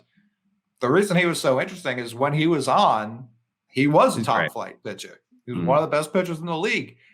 That came, it was like the fucking tides. It would come and go. And it was so infuriating while it was happening.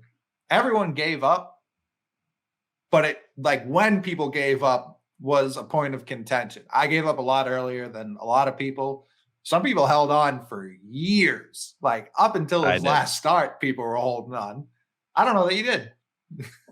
I don't think, even if I wouldn't openly say it, in my mind, I never gave up on Clay Buchholz. No, I always thought that we would. This is fucking Pat Light FaceTiming me right now. Don't answer it. I'm not. I'm just declining. Say, hey, we have a FaceTime going. Yeah, we're in the middle of something right now, Pat. We're in the middle of that podcast that you asked to record at 11 a.m. It's now 1:08 p.m. Eastern Standard. I mean, what? He texted us and said that he's essentially available, I think. Yeah, he said I'm home. So should we text him like to come in here? Like, yeah, you know what? Show?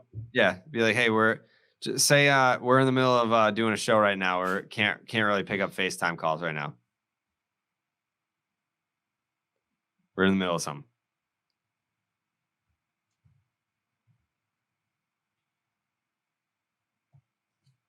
It's the middle of something right now, Pat. Do you think he's going to come in here? See, that's it. The ball's in his court, Jared. We're in the middle of doing a show right now. Can't really pick up FaceTimes. If you'd like to join, we'd love to have you. Buckhold, like second start, no hitter? Second start. It was September 1st, 2007 or something like that. Yeah. So it was 07. He joined. Did he pitch in the playoffs that year? No. I feel like he should have. That was like when I think Lester came back. Right.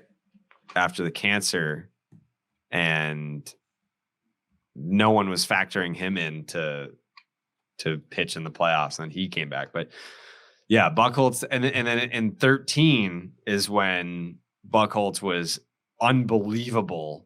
Yeah. In the first half of the season, and then he got hurt, and no one factored him into the playoffs, and he came back and pitched in the playoffs that year too.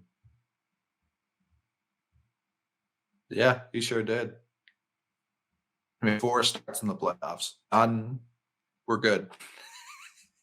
He stunk. One was fine. He Against Tampa, 1 start, 6 innings, 3 earned.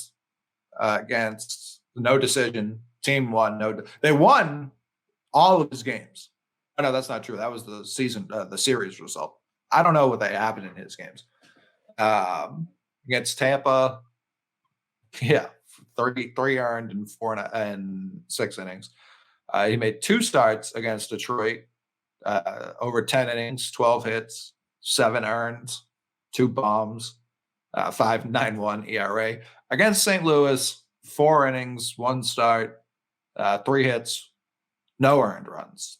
Oh. So he was okay there. I think the one thing that really bothered me about Clay was the body language. And I'm going to say a second thing, which doesn't make sense because I said the one thing that bothers me most about Clay. It was the body language, and it was like some of the excuses. It was the post-game press conferences where he just did not know the right thing to say. And he would say shit like, well, I made the right pitch. It's just he happened to hit the shit out of it. It's like, well, no, if you made a better pitch, then he doesn't hit it at all. Like that's how that works. If you had chosen maybe a different pitch or a different location, then we're not talking about the 600-foot grand slam that you gave up to Nelson Cruz. Still love the pitch though. Love the selection, love the location. He just, he hit a good pitch. Okay. That does happen sometimes in baseball. You can sort of tip your cap. Like if you threw a changeup and it absolutely dotted the outer, the low outside corner.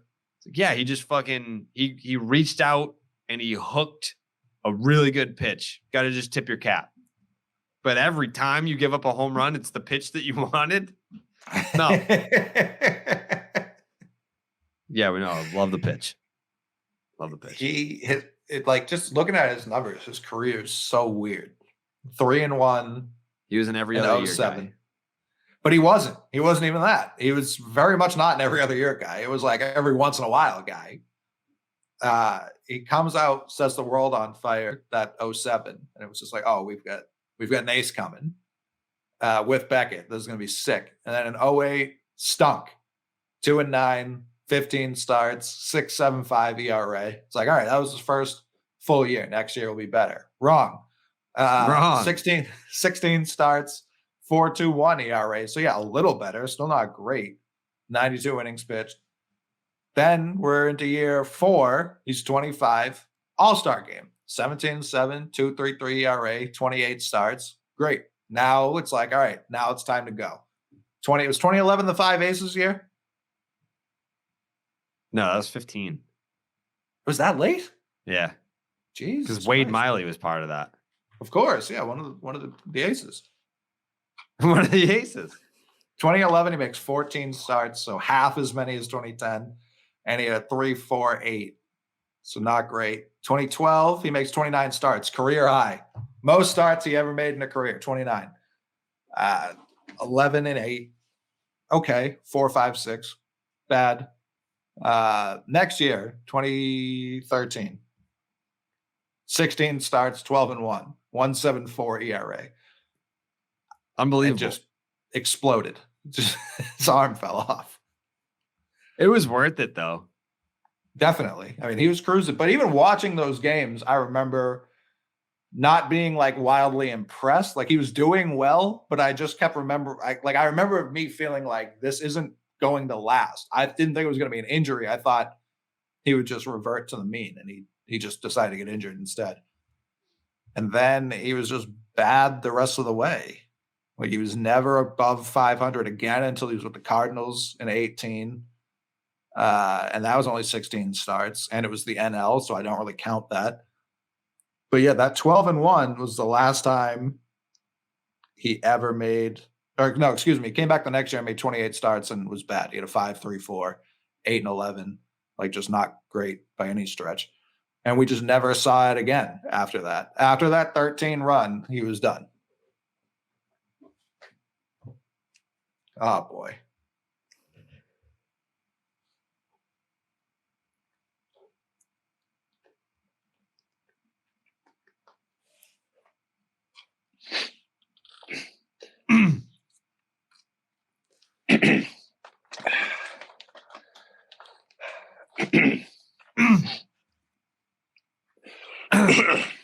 Yeah. Good afternoon, guys. Good afternoon. Well, afternoon. Yeah.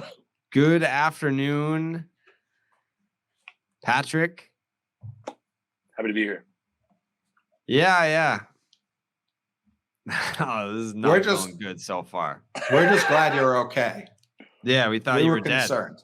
Yeah, I'm okay. I'm not. Mm. Jake, are you okay? Not feeling great. Jake's not feeling great either. Wow. Coley, how you feel? I'm mostly fine. He's mostly fine. All right. I've been better though, for sure. Mm-hmm. Uh-huh. Yeah. What would have made you feel better today, Coley? You know, it's the holidays. I just like chatting with my pals, and some of my pals decided they'd rather chat with maybe other people. It's hard to say. Hard to say at but this juncture. certainly not chatting with me. Who knows what they were doing? No.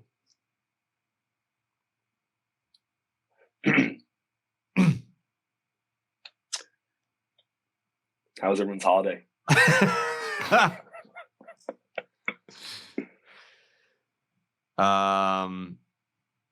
Is there anything that maybe you want to say to us?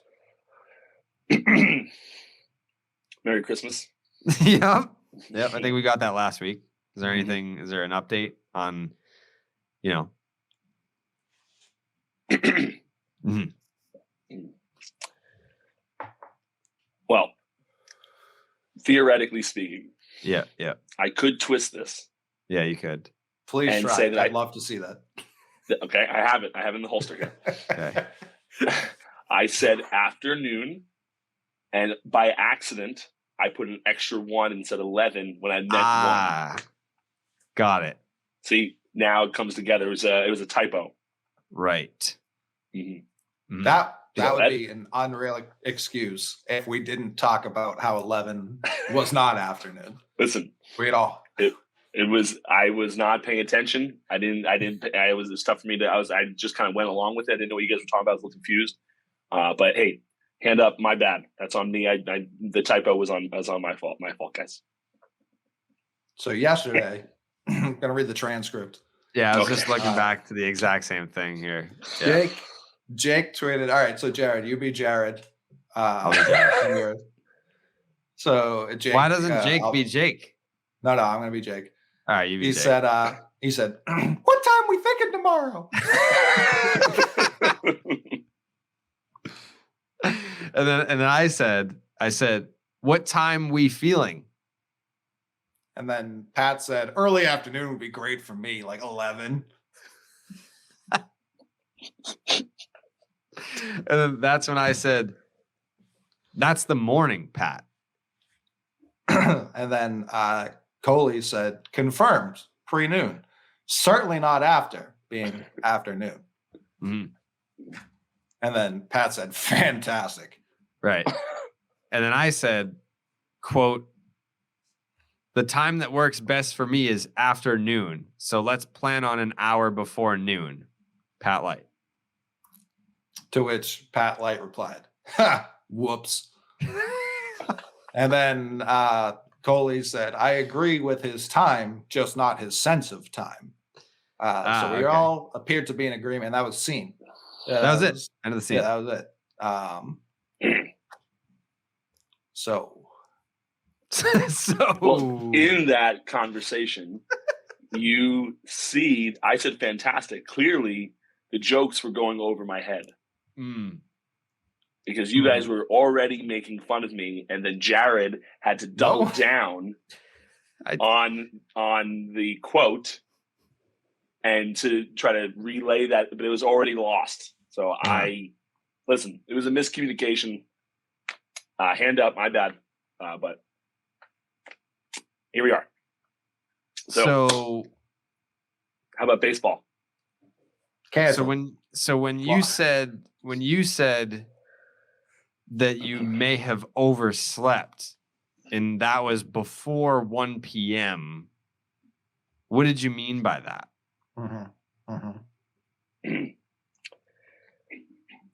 typically speaking, I do about 5 hours of prep work going into the podcast, and I couldn't a lot for that based off of my sleep schedule. Got it.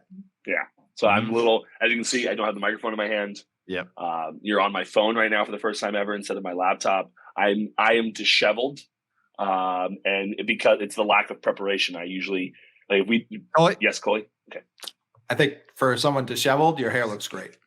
Hair looks great. You got a haircut. That seems like even like a new style too. It's not, but I get a haircut every 3 weeks. I think it looks Young great. lady comes to my apartment, which is tremendous. Okay. I was doing that as well when I was living in New York during the pandemic. I don't know how legal that was at the time, but there was a woman who would come to my apartment and cut my hair while I sat on my coffee table. And the floors were so shitty that like my hair would just get stuck to it. And like, I would be like, all right, that's where that's going to stay, I guess. I remember your apartment in New York. Yeah, it was a good time. Yeah. You left alcohol in my apartment multiple times. Listen, I'm here for the people. Yeah. Do you have anything you want to say to the listeners? I'd like to apologize because of my lack of preparation. Again, I believed it to be a 1 p.m. start. We were lost in translation, like the TikTok says. But I was able to get my go-to 5 hours of prep work going into it. And I sincerely apologize to the listeners about that. As do I apologize to my two co-hosts and Jake. Very disappointed in myself. Very unprofessional. And won't happen again. Won't happen again. Won't happen again. I feel like I threw out a pretty big compliment, just kind of got lost and all that. What did you say? I said his hair looked great. And then nothing. No, he said thank you. He did. It's hard to hear him. Okay. Through all the lies. Yeah, exactly. Through this cloud of bullshit, it's hard to hear. All right. So then today is what, Thursday? I would say sometime maybe on New Year's Day, we can put a poll out on the Section 10 Twitter account asking the listeners if they forgive Pat or not. And if they don't, we'll open up the voicemails for the next episode, and the listeners will be able to air their grievances about how they feel about Pat and Jake. We may have to open a new Google Voice. It may not. I can't remember. We had a voicemail line in the early days, but I'm sure we can figure out how to do another one if we can't access the old one. I think I say we just leak Pat's number. People can leave voicemails there. Well, his mailbox would get full way too quick. That'll happen. Yeah, we want to make sure that that'd he be hears so bad. Yeah, I wouldn't do that. That would be outrageous. Yeah, and just not feasible. Before you got here, we had a little bit of time, believe it or not, to talk. And we were talking about potential fines that would be levied against you. Like, we're a professional club. If you just showed up to the Fort Wayne Mad Ants or whoever the fuck you played for, and that story you told us last week, where didn't you get in trouble for taking that Astro van across Arizona? You know, I would have gotten in trouble. Well, we did get a little bit in trouble because it made news, but yeah. So like, if you just, I mean, when like if you had if it were Marathon Monday, let's say, and you had the 11 a.m. start, and you just walked into the clubhouse at 1:30, like, I feel like the manager would have a problem with that, and there may be some discipline. How does that conversation go, Pat? I mean, funny story. This has actually happened before, just in college. We believe it. Okay. In college, it happened. And I was seeing a young lady at the time, and we went out the night before, got a little out of hand. And I almost say it was very in hand. Perhaps. Oh. And I was late to a game, And I got out of said problem because I said that I had gone home to my parents' house for that previous evening. Mhm. And on the way to the game, my father got pulled over. And I don't know that it was And your coach believed. believed that. So I'm not sure if he just was like, okay, because this is my junior year. So Monmouth doesn't have a plethora of first-round draft picks. In fact, they've only had one. And Ever. I don't know. Yeah, I don't know if he just kind of like let it go because of who was telling him the story. Mhm. But he did, in fact, let it go. Coley? So you're admitting that in instances in the past, you cover up your lateness with lying. Yeah. In that particular scenario, yes, I did that. You would never go back to that well. No. I was Good. I was young. Good. I was immature at the time. 9 years later, I am only telling true pieces of information. Now, we were talking about this hypothetical as well. At Green Rock or at McSwilly's, when you get a, let's call it a no-call, no-show. I believe that's the industry term. When you get one of those, what is the ramifications? Well, I'm a very forgiving person, so I say, Yeah. don't worry about it. You give them a raise. Yeah. Yes. Great job. Really kept me on my toes as a manager and a boss. And I appreciate that. Yeah. Are we not providing you with enough incentive to show up? Here's a raise and a bonus. Yeah. We've also made you your own office that you feel more comfortable coming in on time. Yeah. Yes. You're my boss now. That's Perfect. I'm glad we're all on the same page. Yeah. fair. Listen. Yeah. Fair. That's how you would run your business. I do currently run it that way. Yeah. I'm the lowest man in the totem pole in my own bars because no one shows up, and then I can make them the owner. I can't imagine you being much of a disciplinarian.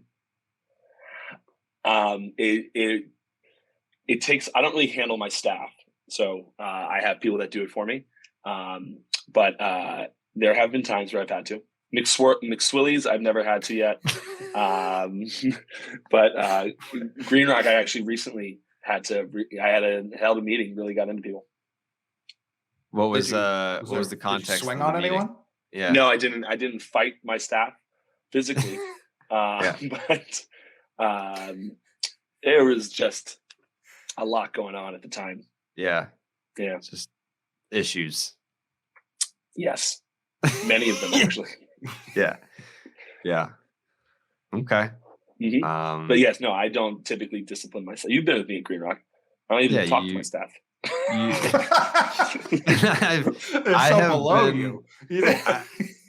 I have been with Pat at Green Rock, and it is very hard to differentiate Pat Light from just your regular patron.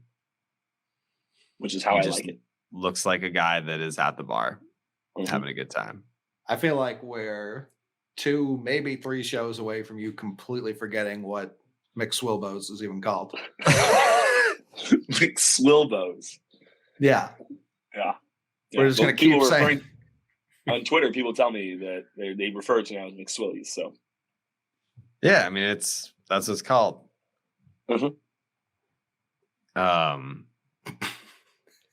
People will come. This is a big enough podcast where people will come to Hoboken and they will go into their Google Maps and look for McSwillies in Hoboken. And I'm like, Pat doesn't own a bar with McSwillies in Hoboken. And well, what's going to happen is people are going to Google it enough where like Google's eventually going to catch on because it's smarter than change the name. us. Yeah, it's going to be like, oh, you mean this place? We're just going to rename it because more people are searching this than the actual name. Right. Sure. I've never been to McSwillies. I know. Neither of you have. We walked past it. No, you did. Yeah, we did. Weren't you were at McSwillies when we were meeting at Green Rock after the wild card game? Is that what happened? Yes, because the McSwillies is the bar that I turned into a Red Sox bar. We literally pointed at it and said, well, should we just go there and meet him on the walk? Okay, so I wasn't around for the walk by. Yeah. Correct. Yeah. Okay. You just said no, we didn't, assuming we lie like you do. Okay. Right. Before you came on, we were talking about Clay Buchholz. Pat, you're a former teammate of Clay Buchholz. What was your favorite Clay Buchholz story that you can share from over the years? Is Clay still playing? No, I don't think so. Okay. So it changes the story. Angels game. Make sure he never gets another chance. Yeah.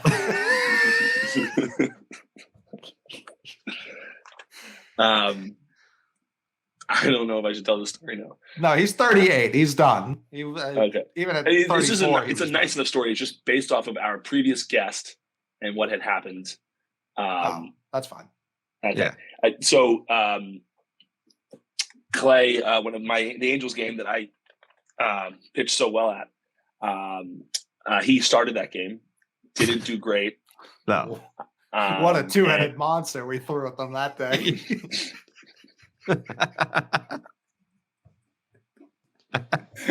You guys got Trout and Buchholz? Check this out.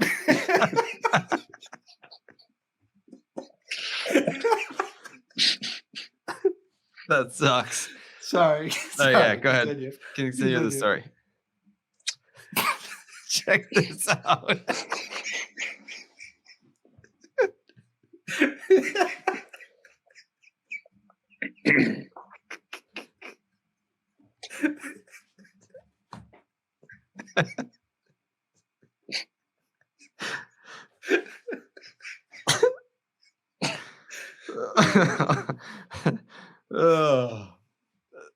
Anyways, so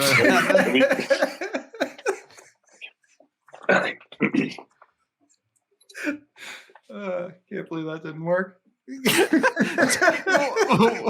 what was the final score? Like 28-2. The only time Pat Light and Clay Buchholz combined forces, it was 26-2.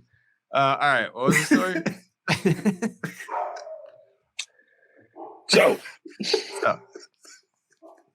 Sorry, Clay my dog started was that game. barking. Okay. My dog was barking. Sorry. Yeah.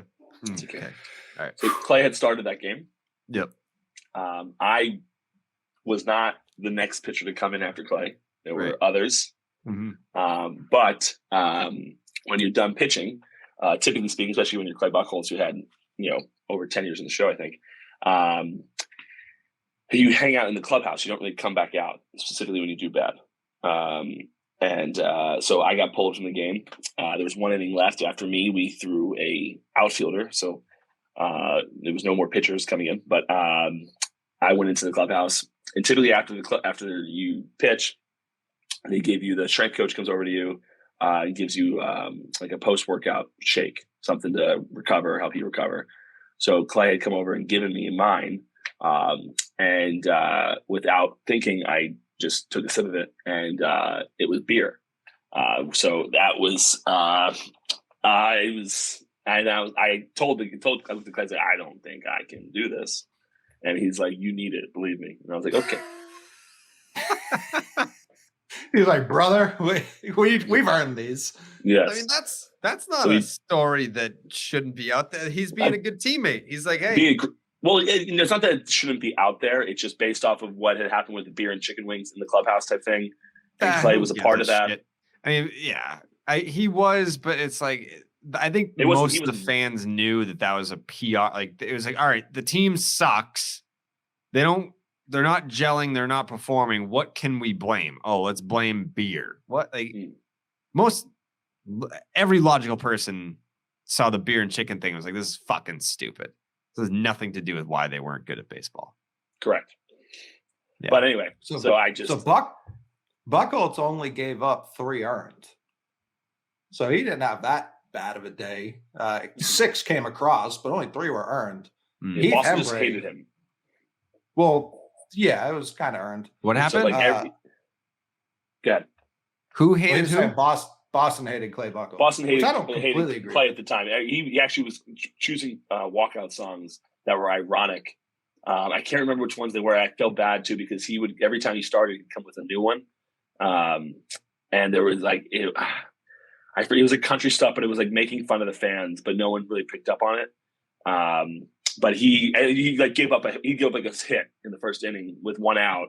If David Price did it, it wouldn't be really an issue, or people wouldn't really think about it. But once Clay gave a hit, it was like 40,000 people booed him immediately. So he was even when he didn't throw as bad as Coley said, it just always felt like he was throwing bad because he was just getting booed constantly. Huh. I wonder how much. We were talking about him before you came on. Like people gave up on Clay Buchholz at different points in time. I admittedly was very early because he always frustrated me. But there were people who definitely held on hope throughout till the end, till the fucking end. Like he's the Red Sox Jeff Green. He had all the potential in the world, showed plenty of signs of living up to that potential, and then it was just never lasting. It wasn't there. He was not built to last. Really good guy though. Yeah, that's what I've heard. Great guy. I want to get him on. You didn't have the worst game out of any of Red Sox pitchers this day, Pat. Shocking. Oh, really? Who had worse than me? Either? Robbie Ross threw That's who I came in for. He threw 1/3 of an inning and gave up 6 earned. To be fair, I gave up 2 of those for him. Yeah, but it's not like he was fucking dotting the black. You know what I mean? Like he was stinking it up. The end of the 2015 season, people forget Robbie Ross Jr. was the closer of the Boston Red Sox, and he was nasty. Yeah, he's like a tremendous human being. The best. I actually just talked to him recently because of the tornadoes. He was the first. He was the first player guest ever. I guarantee you he would come back on. Yeah, for sure. They were. What was this? The game you struck out, Trout? Mm-hmm. Yeah. You also hit him with a pitch. Yes, that's why he's only 0 for 1 with the strikeout, because hit by pitch doesn't count as an at bat. I know it doesn't. I feel like that in your retelling of this game, that part doesn't come up. Not as often, no. Yeah. Yeah, he was the first batter. I came in second and third. I don't remember how many outs that Robbie got. I guess he was 1/3, so he got one out. Did you pitch more than an inning, or did they just bat around on you? Pat, 1 2/3. I pitched almost 2. Mike was the first person that I faced. I came in and I hit him on the second pitch. I actually was feeling really good because I threw like 98 on the black the first pitch. I was like, okay, I got this. And the literal next pitch, I hit him almost in the head. So then I was like, I don't have this. Just kidding. I love that. I don't want this to be mean, but was like that the last time you were confident? Like after that first pitch? Like truly like, oh yeah, this is me. Because it sounds like yes, because that first pitch was fantastic. Christian Vasquez did not, for whatever reason, like my splitter, even though it was by far my best pitch. And Vasquez leans on things that worked for him in the past with that particular pitcher, which makes sense. And in spring training, when I threw to him, for whatever reason, I had a good day with my slider and he liked it. So he only called slider. And I wanted the splitter. So I ended up shaking to it because it is my best pitch. And I hit Mike with it. And he would refuse to call it the rest of the game, which I totally understood. So, but then I think every home run I gave up that day was off a slider, which is my slider was like, I always tell people, like, if I go 3-2 count and the guy keeps fouling a pitch off, that's when I throw my slider on like the 10th pitch, because he's going to see the dot on the ball and he's going to freeze because he's not going to know. He's just not expecting that. But it's a dog shit pitch. It doesn't really do anything. It doesn't slide as much as it should. So he kept calling the slider despite the fact that it was a batting practice pitch, but the splitter, he was like, nope. Like, that's funny. Like, that's on him. That's not on you. How do you not? I mean, I guess because if you're a rookie, do you just feel like you're not in a position to call your catcher out to the mound and be like, hey, dude, like my fucking splitter is my best pitch. Like, why? Yeah.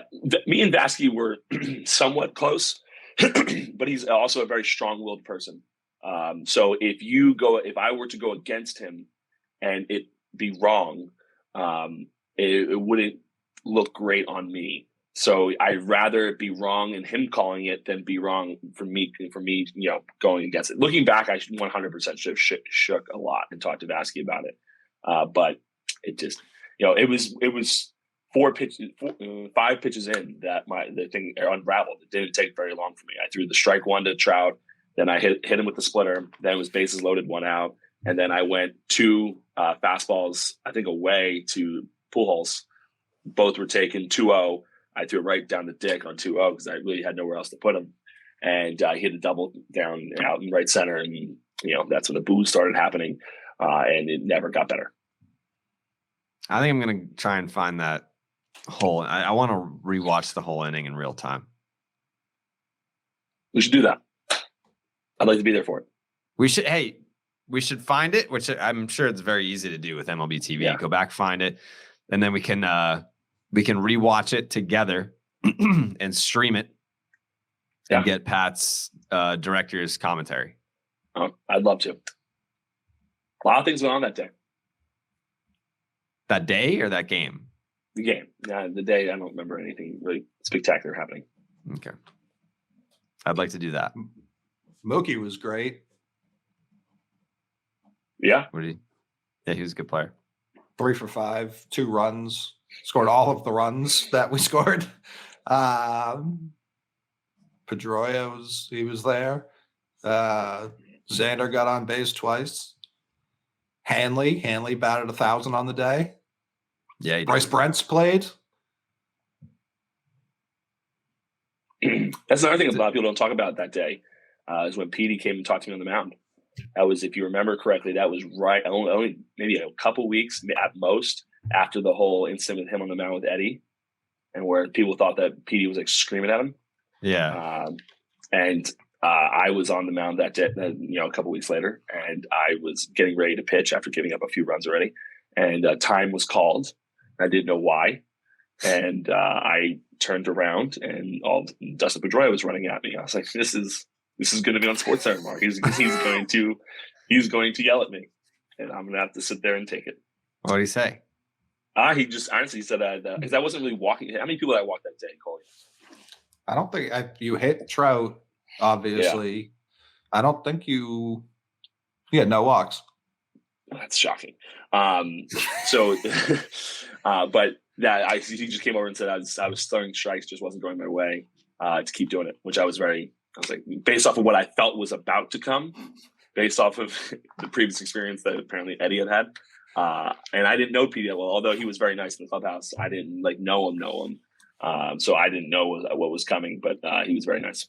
It would have been incredible if you just preemptively just punched him in the face. Just told him to turn around. Go no. Yeah, you're like, I can't deal with this right now, man. He's like, time is in. And you're like, I'm throwing. I don't give a fuck what short stack over here has to say. Short stack. Oh man. Yeah. Yeah, it's weird. Really eventful day. It's a weird dynamic that you're describing because you're the pitcher, even if Vasquez is, or any catcher, is calling bad pitches.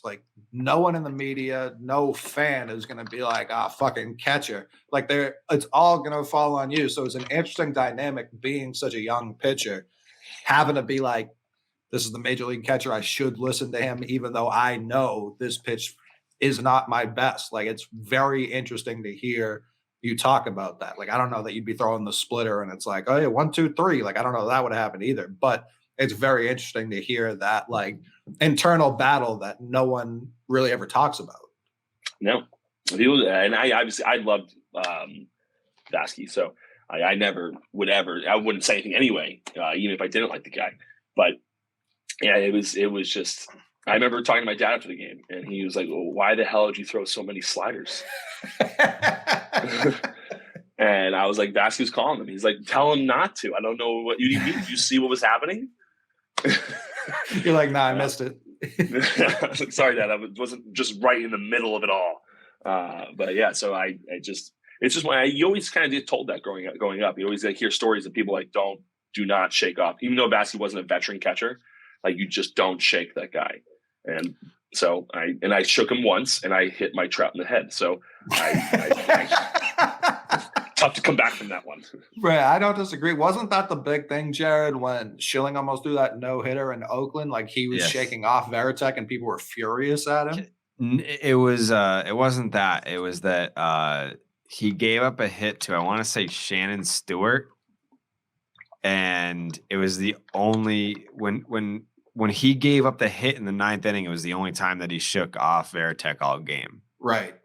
Yeah. Yeah, and it was just like, and Veritek still, I don't think it's been broken, has caught the most no-hitters for any catcher, right, in MLB history. Yeah. Yeah, I wouldn't shake that guy off. I'm not saying I'd be shaking off Vasquez left and right either, but like with Tech and Schilling, like that was, I don't know, it's like the opposite kind of, since it was two veterans. In your scenario, Vasquez, I mean, I feel like I want to say he was a young guy, but he also wasn't somehow. So it was like two young guys in the same position versus two veterans, and even the veteran got it wrong. So it's interesting. I would tell you, if because Sandy Leon was up that year too, and Sandy Leon was one of my favorite catchers I've ever had. A little bit more of a veteran guy. He was older than Vasquez. If Sandy, I would have had no problem shaking off Sandy. It's more of a personality thing. You just didn't respect Sandy Leon's game. No, I know it's not it. Yeah. I didn't shake off Vasquez because of how strong-willed the guy is and how much Alex loved him, and still does, rightfully so. But it was Sandy, like me and Sandy had a really good relationship. So like and Sandy also would never call my fucking slider. But so I wouldn't have no issues doing that with Sandy. Sandy wouldn't. That, like I said, Vasquez is strong-willed and he's very prideful. So if you shake him off, like Sandy doesn't give a fuck, Vasquez would if it didn't work out. Also, like I feel like it's been happening more recently. How much is the catcher calling versus how much is coming from the dugout? Catcher calls everything. They go through a bunch of scout. Yeah, I don't think anyone in the big leagues looks to the dugout for signs. There's certainly a lot discussed in between innings and before games and things like that of what each pitcher should be doing. And when I go into the game, the catcher should have an understanding of what I'm best at based off what the hitter's looking for, all that type of stuff. But the catcher calls everything. The only thing that would happen would be like in-game adjustments where it's maybe the pitching coach will come out, stuff like that. But that's it. I feel like at least since Cora's been here, not as much prior to that, but since Cora's here, I feel like I see Vasquez looking into the dugout pretty much in between every pitch. Am I just misremembering that? I couldn't tell you. I know there's certainly things that come from the dugout. I was in the big leagues for 14 seconds, but during my time in AAA big leagues time, there was never a coach calling pitches. Interesting. There's things that are put on, bunt play and stuff like that. So we know where the infielders are as pitchers. But other than that, there's not much coming from the dugout. At least not in my time. Maybe they changed it. That's what I mean. It just obviously it like not a lot of times passed, but enough where so much of the games become micromanaged. I don't know either. I've never been on a mound behind the plate, none of it. So I'm just basing it off what I'm seeing on TV. Yeah, and it would certainly be controversial because with how much sign stealing goes on and how much that is a big topic of conversation with people, you're really opening the door for yourself there to get your signs picked if you have to give them from the dugout. Just fastball. The best I used to. So in college, I used to do that, and it would all across college because no one trusts their catchers at the college level. So the pitching coaches call the pitches. The best people, like Kentucky, was insane. Kentucky would sit there and have like 5 guys just watch the pitching coach from their team to give signs and pick them up and like write down every sequence and what pitch it was, and then find out, like break the code essentially. The best one I ever saw was we would have our coach be doing all these signs, and then there was just a guy at the other end of the dugout just holding up like a 1 or 2 or whatever pitch it was, but no one looked at him. So it was the easiest. It was because there was just so much attention based on the coach that no one was even just paying attention to the guy literally telling you what pitch to throw. I guess it's like I've never understood about this with like high level elite quarterbacks and now pitchers, now that I'm thinking about it, but like you knew you were a top prospect, your coaches knew you were a top prospect. Why aren't you basically just calling your own game? I had much more leeway. So typically again, it's Monmouth. So it's not the best pitchers in the country. And not the best catchers. So most of the time you weren't allowed to shake. I was allowed to do that. I had a much more leeway with what I wanted to throw in regards to that type of stuff. But the catcher would have to do it all. And if the catcher sucked, which a lot of times they did, I'd have to be shaking though. Even if they trusted me to call my own game, I might have to shake this guy a ton, and it disrupts the flow of the game. Keeps the hitter off balance too, though. It does. I miss that stuff. Yeah, like that's what I like having Pat here for. Actually talking about like pitching. Like I think pitching is the most interesting single thing in any sport. Like hockey's got nothing that's interesting that's ever happened, not even once by accident. Basketball is like watching like the best athletes in the world like doing ballet in a weird way. Like that's what that is. So fucking artistic. It's beautiful. But like in terms of like true chess match, like quarterback, but it's so dependent on so many other moving parts. Pitcher, it's just fucking you. It really is just you out there, and best of luck. And it's fucking. That's why I like Pedro. I talk about so often because you knew what was coming and it didn't matter. It just genuinely didn't matter. That's what I love about pitching is because there's certain things like in there, like you're ever talking about like fastball up, slide, or breaker down. Like to me, it's so intriguing to me that even when you know that that's coming, your brain still can't a lot of times function and it fucks up still. Like Vasquez big on it. He goes fastball up and in, and then especially 0-2, then the slider away is coming. And even so, because your brain saw this pitch up here, it's like, oh, I don't want that. So now you start the pitch down here, even though you know it's probably a slider, your brain just picks up that pitch right there and you go for it, even though you shouldn't be doing it. It's like it's just a mind fuck with people. I don't know how anyone hits a baseball at the major league level. I really don't. Especially when guys like obviously you have these high velo relievers at the back end of bullpens, but a lot of relievers are going to be 1 to 2 pitch pitchers. When you have the Jacob deGroms of the world, and obviously that's the most extreme example, but a dude that can throw a 4-seam, a 2-seam, and he's got a cutter, and he's got a changeup, and he's got a slider, and he's got a curveball, like Max Scherzer types, where they've got 5 different pitches that they can just fuck with you with. It's hard enough being like, all right, I got a 50-50 shot. This is either going to be a fastball or this is going to be something that breaks. And you can look like a real asshole if you guess fastball and it's not. So imagine trying to get up there against the most talented pitchers in the world that have 4 to 5 different pitches in their repertoire. I don't know how you hit a baseball against guys like that. I really don't. I don't know how you do it.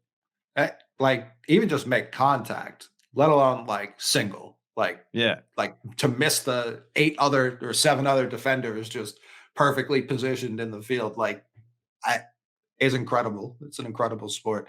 Why didn't you, or maybe you did, I don't actually know. Did you ever try and figure out a cutter or no? I messed around with it because my slider was kind of cutterish. There wasn't really, it didn't have a big break to it. So it was, you want that cutter just to break at the last second so that you think you're barreling it up and you're not. So I attempted to do it. It never really stuck with me though. And the reason you were snapping your wrist on the cutter. So it's really just an off-center fastball. So I know how to throw one. It's not typically a pitch that I would snap my wrist off on. It's more so just the way you're holding it. It's going to do everything for it, and you probably will.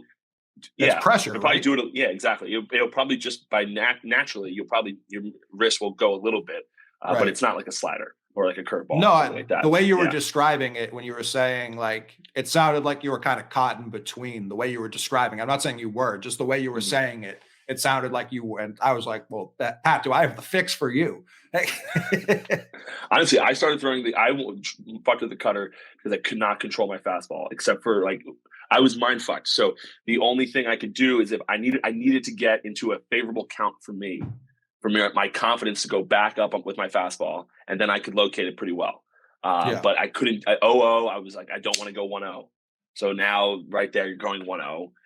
You certainly want to go 2-0, so now you go 2-0. Like it's like I needed to get into those fastball counts, and that's what I did at Pittsburgh. Pittsburgh, I threw I think 85% splitters because it was my best pitch, and I was able to do it and get ahead of guys. And then if I needed to, I'd go 0-2, and then I could throw 100. And I didn't really care where it ended up. It was usually a better pitch because my confidence is up there, and I don't care anymore. But I needed to get back to that, and Pittsburgh didn't like that, so they DFA'd me. And by the time I got to Seattle, I was so fucked in the head. It was my career was coming to an abrupt halt. I'm just always shocked. Like, we all watched Mariano Rivera. We all saw it. And it's not like not everyone can throw 100. Like, that's just not something everyone can do.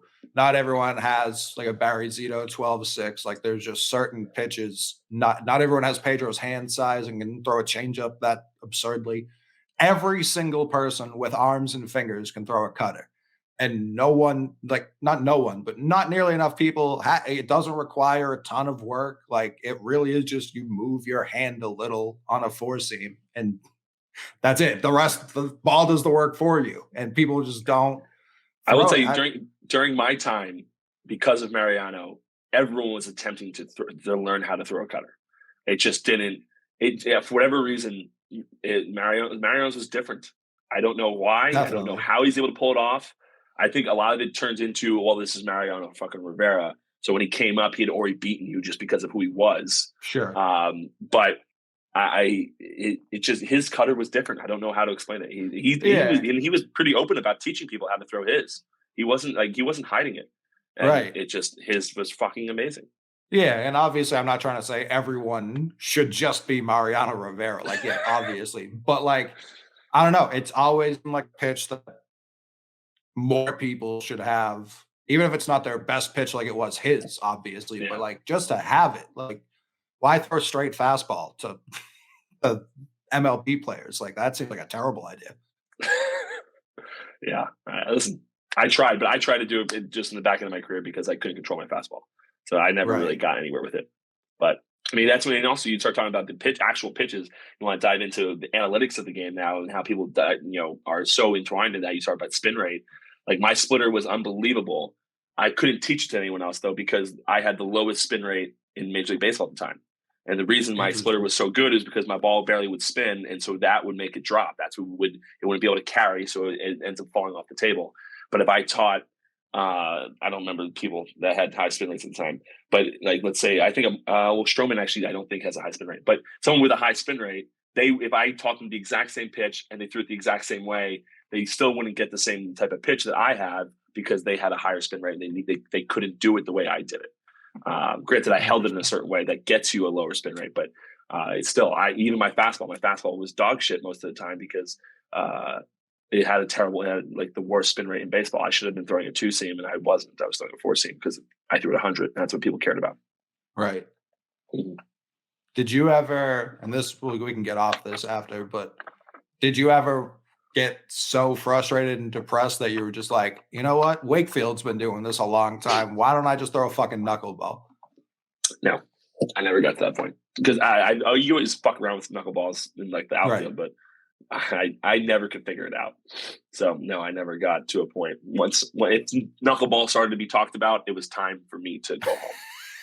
Because they don't give a shit what your control is when you're throwing a knuckleball. Like, it's encouraged to have less control. Actually, I think nowadays, I think I would have done better than at that time because we were kind of getting into that new age of everyone just throws 100. Right. And then nowadays, people are caring less and less how many people you walk. It's more so now just throw it as hard as you fucking can. So I think I could have done a little bit better nowadays, but at the time it was still, walking people was still pretty important. Imagine a knuckleball pitcher that threw 100 miles an hour. That'd be terrifying. Horrifying. Yes. Like a 75 mile an hour knuckleball all the time, and then the one fastball you throw is 100. Yeah, like no, that's terrible. Well, that was fucking. Who was our non-Wakefield knuckleball guy? I'm blanking on his name. Stephen Wright. Zink. No, Stephen Wright. Yeah. Oh, his big thing. Yeah, that was a knuckleball pitcher. Yeah, Charlie Zink, I want to say was like 2005.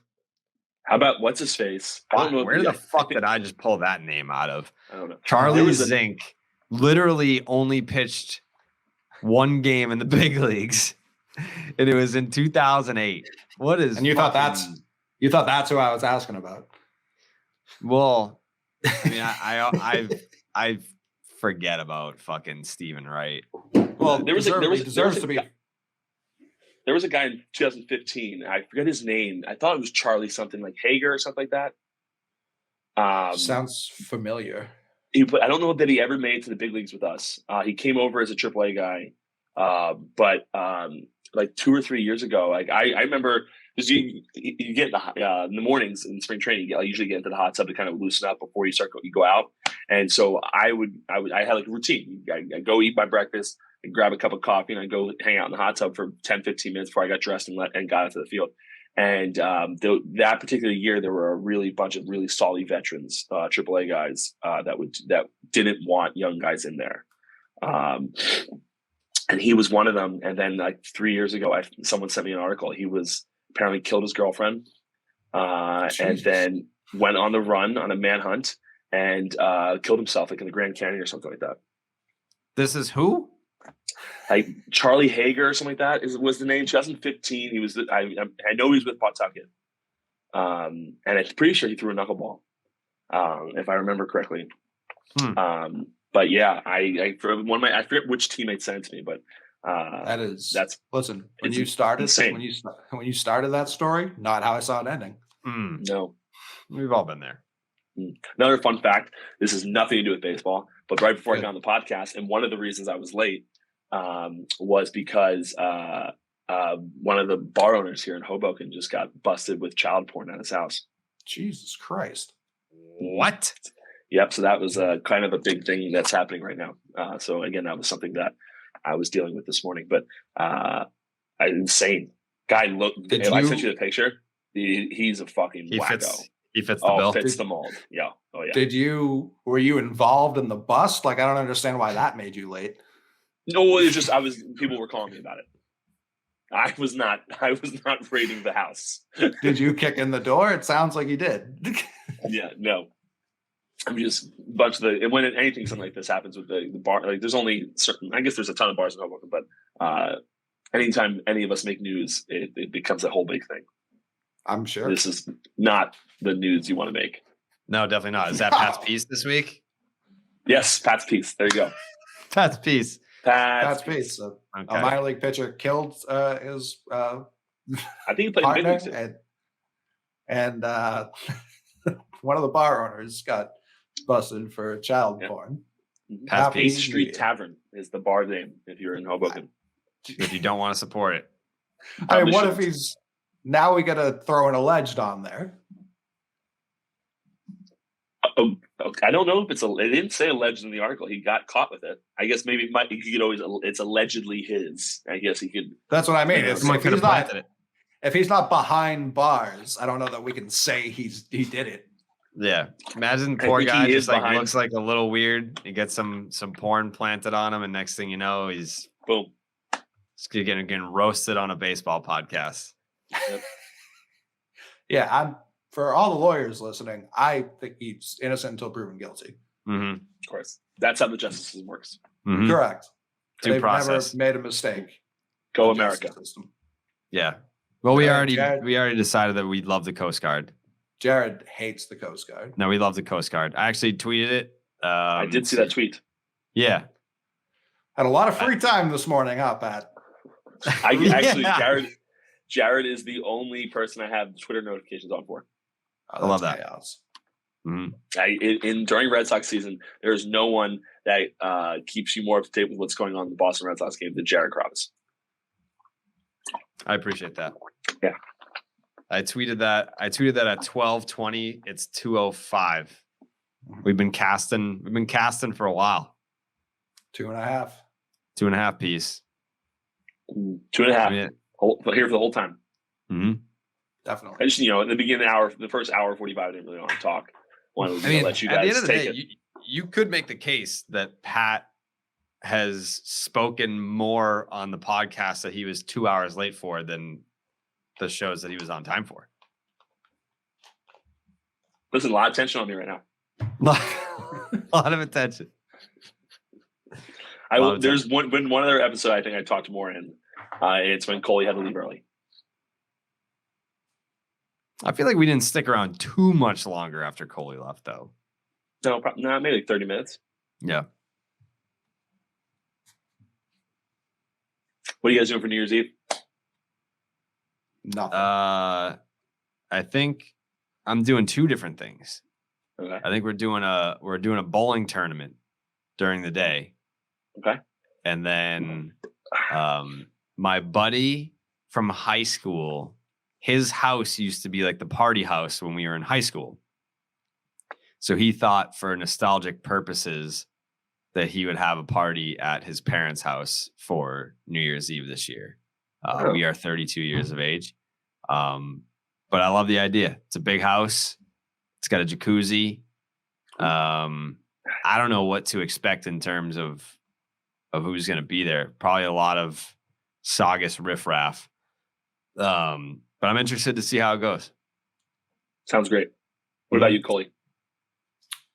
New Year's Eve is probably my least favorite holiday. So I won't be doing a goddamn thing. Okay. Happy New Year. How about you, Pat? Oh, we'll go Jake first. All right. I think we're heading down to a bar in Boston. Me and the boys. Wow. You know what bar? It's called Howl at the Moon. I don't know how. Yeah, it is. Little hole in the wall. Did you have to purchase tickets?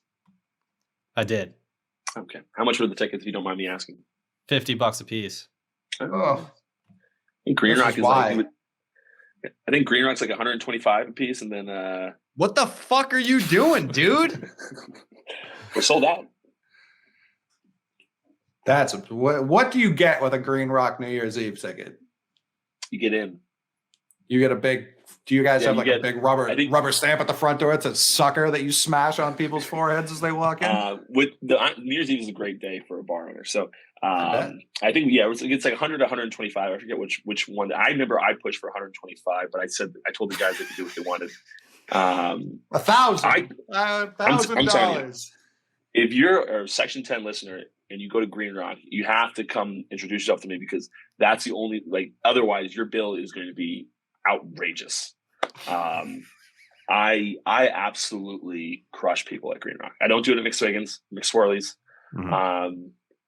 But at Green Rock, we had something called surge pricing. So at 10 o'clock on a busy night, all the prices just automatically shoot up, because that is when no one looks at their bill. And guys buy drinks for girls. No, that's fine.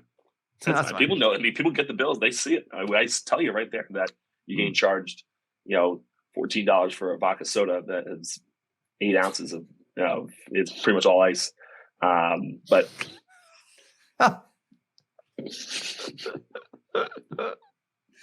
do you think if you weren't giving Section 10, and let's be honest, Barstool fans, such a discount, you could maybe just keep an even price for everyone? No. The amount of free alcohol consumed by cheap ass Hubs and Marty and Tommy and Rhea, and the amount of Barstool people that go there and just mooch off of our dear friend Patrick it's upsetting to me. Listen, it sounds like people are making up for it. Oh yeah. I always tell people that, my friends that come in, that I don't charge. I always say, listen, I will take money from those people. You're fine. Funny enough, I think all those people are coming tonight. Of course they are. Why wouldn't they? Fuck it. Yeah, Marty, Glenny, whole crew. If I were in their position, I would live behind the bar there, without question. It's a tremendous place. Green Rock is Green Rock. A lot of people at Barcelona love this place. I get sent. They're not weed legal, right? Or are they now? I think we are. I just think you have to. It's like liquor, though. I don't know what it is in your guys' states, but it's like liquor. You just can't do it in public, even though everyone does. Right. Yeah. Yeah. Okay. So yeah, I would just be constantly smoking and drinking in your bar. Mm-hmm. That'd be great. Mm-hmm. I mean, I'd ask you to please smoke weed outside. And I would say no, and we'd have that fun interaction. Yeah, I'd say it would happen no. several times a night. You would hit me. It would be great. Is vaping illegal indoors in New Jersey? I'm pretty sure it is, but we allow it. Yeah, there's no way to. It's impossible to stop. Everyone's going to do it. It's And, also not smoke. So if you have a No. no smoking thing up, I can be a dick and tell you it's not smoke. yeah, but I think there's a law against vaping inside. Probably, yeah. Yeah, regardless By of now what there has to be. Yeah, regardless of my signage. Yeah, but no one at the end of the night. Coley hasn't seen this, but I know Jared has with all the fucking napkins that we throw over there. Mm-hmm. It's like napkins and vape pens is the number. It's like they're all over the floor. Mm. It's such a victimless crime. Like for the act to get completed, no one in the world is fast enough to stop it. No. And then by the time I'm done exhaling, it's done. Like there's Mm-hmm. no one's the wiser. It feels like a No. weird thing to crack down on. We did it in the game just solely because you didn't want like the police to come in and see that Sure. we weren't doing it. And we in the beginning we would kick people out. So like they would do it. I have a bouncer go over there and tell them stop, and if they did it again, they just throw them out of the bar. And then it was just we were inundated with this shit, and like we were almost like instigating or antagonizing arguments with our customers because of this. And it wasn't really, like you said, it's a victimless crime. Nothing's really happening. The guy's standing at the bar, not really doing anything. He's not trying to fight people or be antagonistic with bartenders or anything. So it was like, let's just stop doing it. Fuck it. And let's let the police deal with it. Mm-hmm. Interesting. Mm-hmm. Do you see an opportunity for owning a bar in Boston in your future, Patrick? Yes, very much so. I told you already. I'd like to buy a bar and call it Section 10. I would love to do that. I was thinking lights out. Ooh. Well, no, we'll have the lights out room. Okay. That's like we'll buy a bar and then the speakeasy through the secret door in the back. That's the lights out room. I love that. Yeah. Not everyone, mostly no one gets to go back there. Yeah. Mm-hmm. Like we have bartenders or waitresses in there, and then like they walk up to you individually and then they'll whisper in your ear and be like, lights out. And that's how you know that you're invited to the back. Wow. But yeah, I'm certainly looking to expand to Boston. I got a few more bars I'm buying here. I just pointed like people know what I'm talking about. I'm pointing at Hoboken. Yeah, I heard one recently hit the market because the owner is in a little hot water. Yeah, there might be one up for sale soon. Sadly, I thought of that. But I don't particularly want that bar.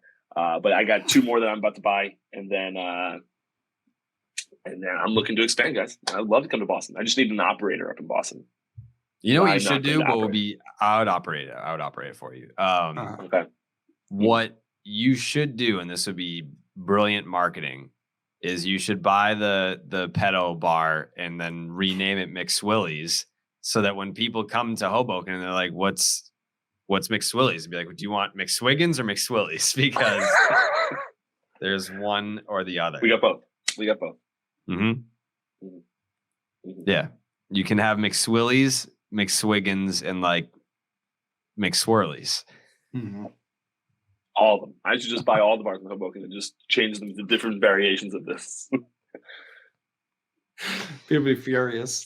Furious. You're like, this guy is Never know where they're ruining. going. Like drunk people, like you're at Mick. Which Mick are you at? They would never find one another. No. Which Mick? This has been great, guys. I'm really happy I joined the podcast. Hey, thanks for coming. Yeah.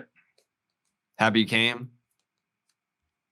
This is we're probably at 2.5 hours for Sure a are. Red Sox podcast where nothing happened.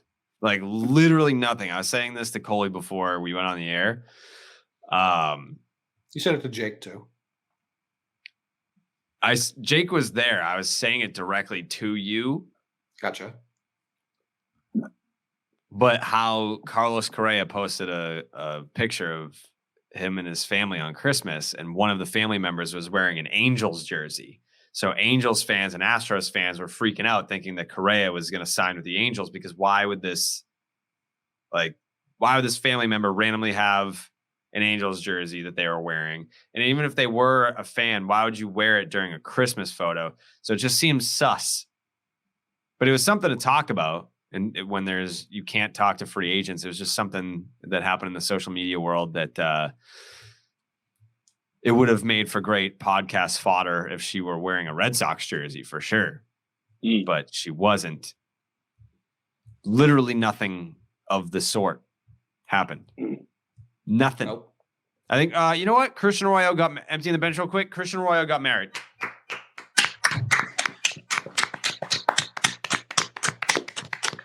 Congratulations to Christian Arroyo.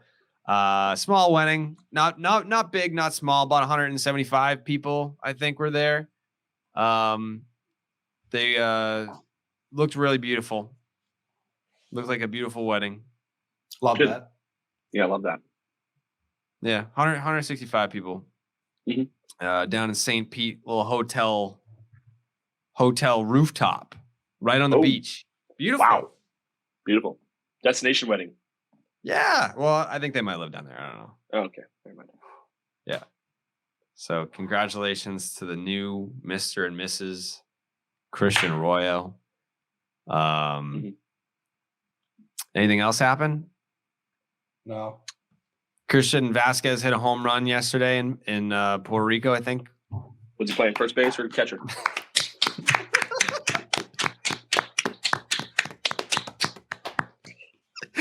I don't know. I don't know what position No he idea. was playing. But yeah, he hit it. Fuck yeah. Trying to think. Really no Bob news. Verdugo hasn't posted much.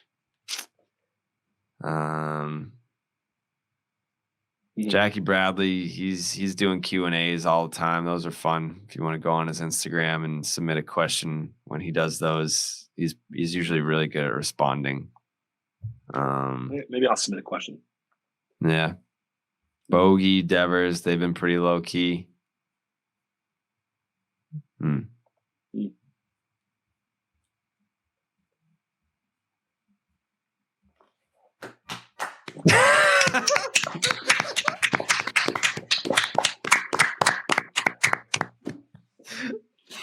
That was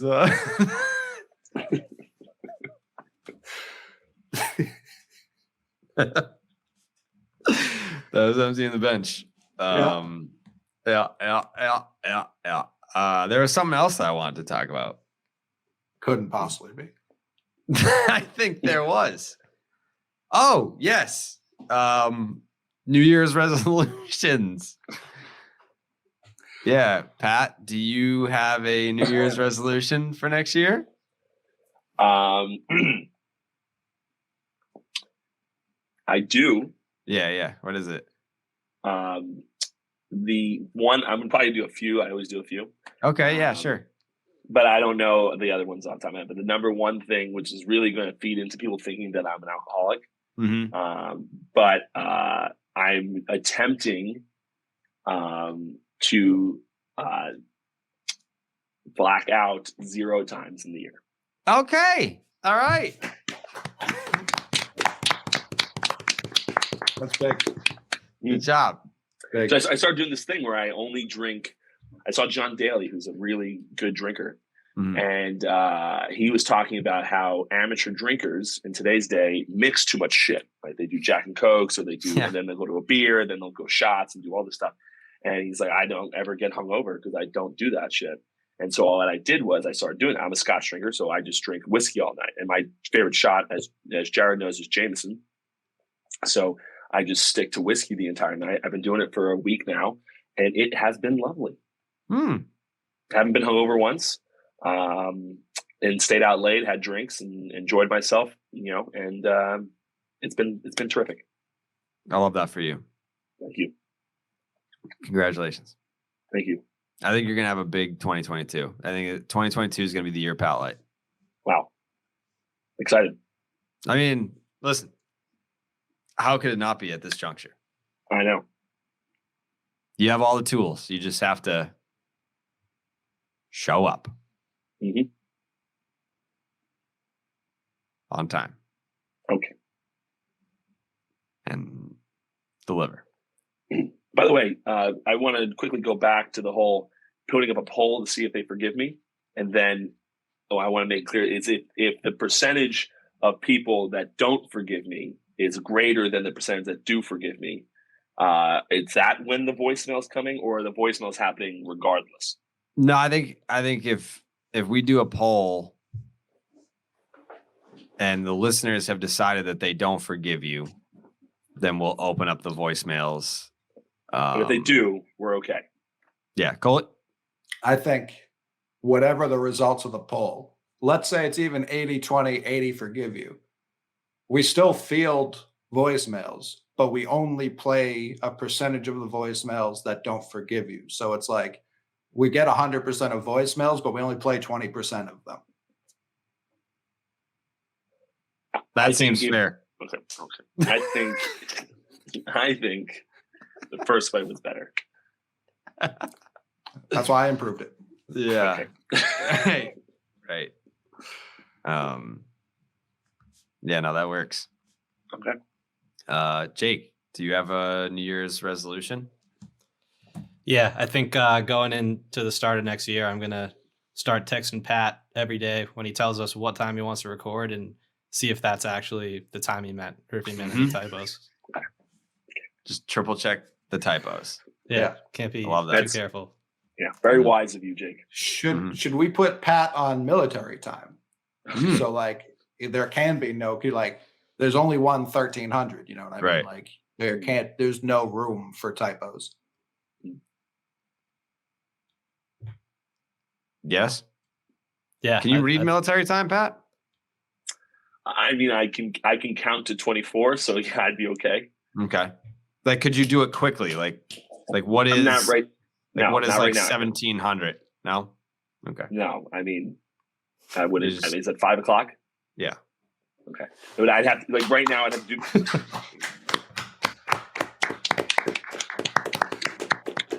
You just subtract 12. Right. That makes a lot of sense. But Yeah.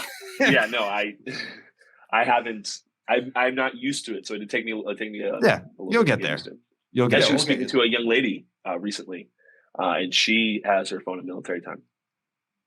You know what? I've seen that a decent amount from people. Mhm. Military time. I don't know. I don't get it. Yeah, not for me. Yeah. And it makes more sense, I guess. Only if we start making our clocks that large. Like we could Yes. make the clocks larger. We could. Yeah, people don't talk about that. No, they should. They should. Mhm. Jake, anyone ever tell you look like Hugh Jackman? Don't think so. All right, I see it. You do. A little bit, yeah. Like you Yeah, I could like be that. cast as like a younger Wolverine in an origin movie. You get the hair for it right now. Mm-hmm. Yeah, I think I'd play it well. I think you would too. Would you ever take steroids? If it's for the good of the movie. Okay. Team guy. Are you saying Jake's not ripped right now? No, I'm just asking. Okay. I didn't mean to imply that if that's how it came off. Would you take steroids, Jared? No. No. For what? Just asking. I think if I actually took steroids now, I'm on the record as having taken steroids in 2011, 12, 11, around there. If I were to take them now, I would look so disproportionate that it wouldn't it wouldn't look good. Correct. I would look like an It usually asshole. doesn't. Yeah. Well, I mean, like it depends on what type of steroids you're taking. Like there's definitely guys in Hollywood that take steroids to get ripped and cut.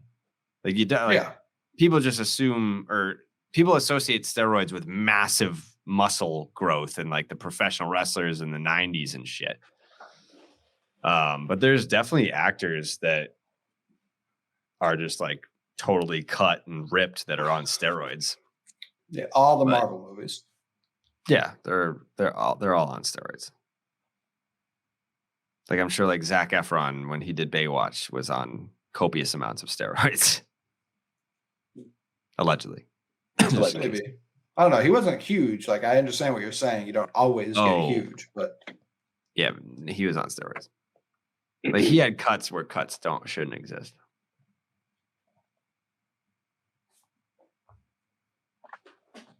Coley, do you have a New Year's resolution? Not like a resolution, no. Not me neither. All right. That's it for this week. It's a clean 40. It's a great show. Great show. Really picked up at the hour 45 mark. Mm-hmm. Yeah, it did. I feel like this show had a little bit of everything. Had a little disciplinary action. Had a little Coast Guard talk. Had some Buckholz reminiscent. Had some. We did our Rick Porcello versus John our Lackey. long-awaited Rick Porcello versus John Lackey contract comparison. We broke down who Coley would want to live in a cul-de-sac with. Why do you keep saying it like that? That's how it's fucking pronounced. There's no R. Cul-de-sac. Cul-de-sac. Cul-de-sac. Cul-de-sac. Cul-de-sac. Yeah, there you go. Cul-de-sac. Uh-huh. You're on a roll. How do you spell it? CUL-D. E, I think. I think it's DE. I couldn't remember. Yeah. DE-SAC.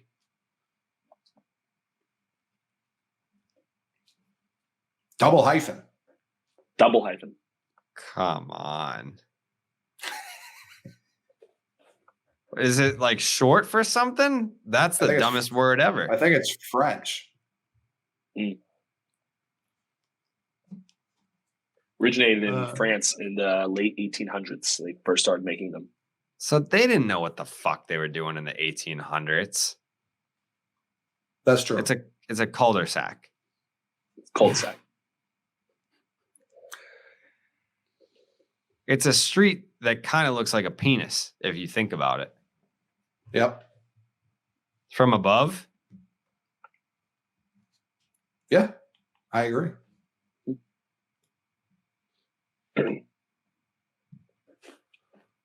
All right. We'll be back next week, maybe. If I have a fucking job here. I don't know. We'll see. All right. If not, then thanks to memories. Bye. Buenas noches, amigos.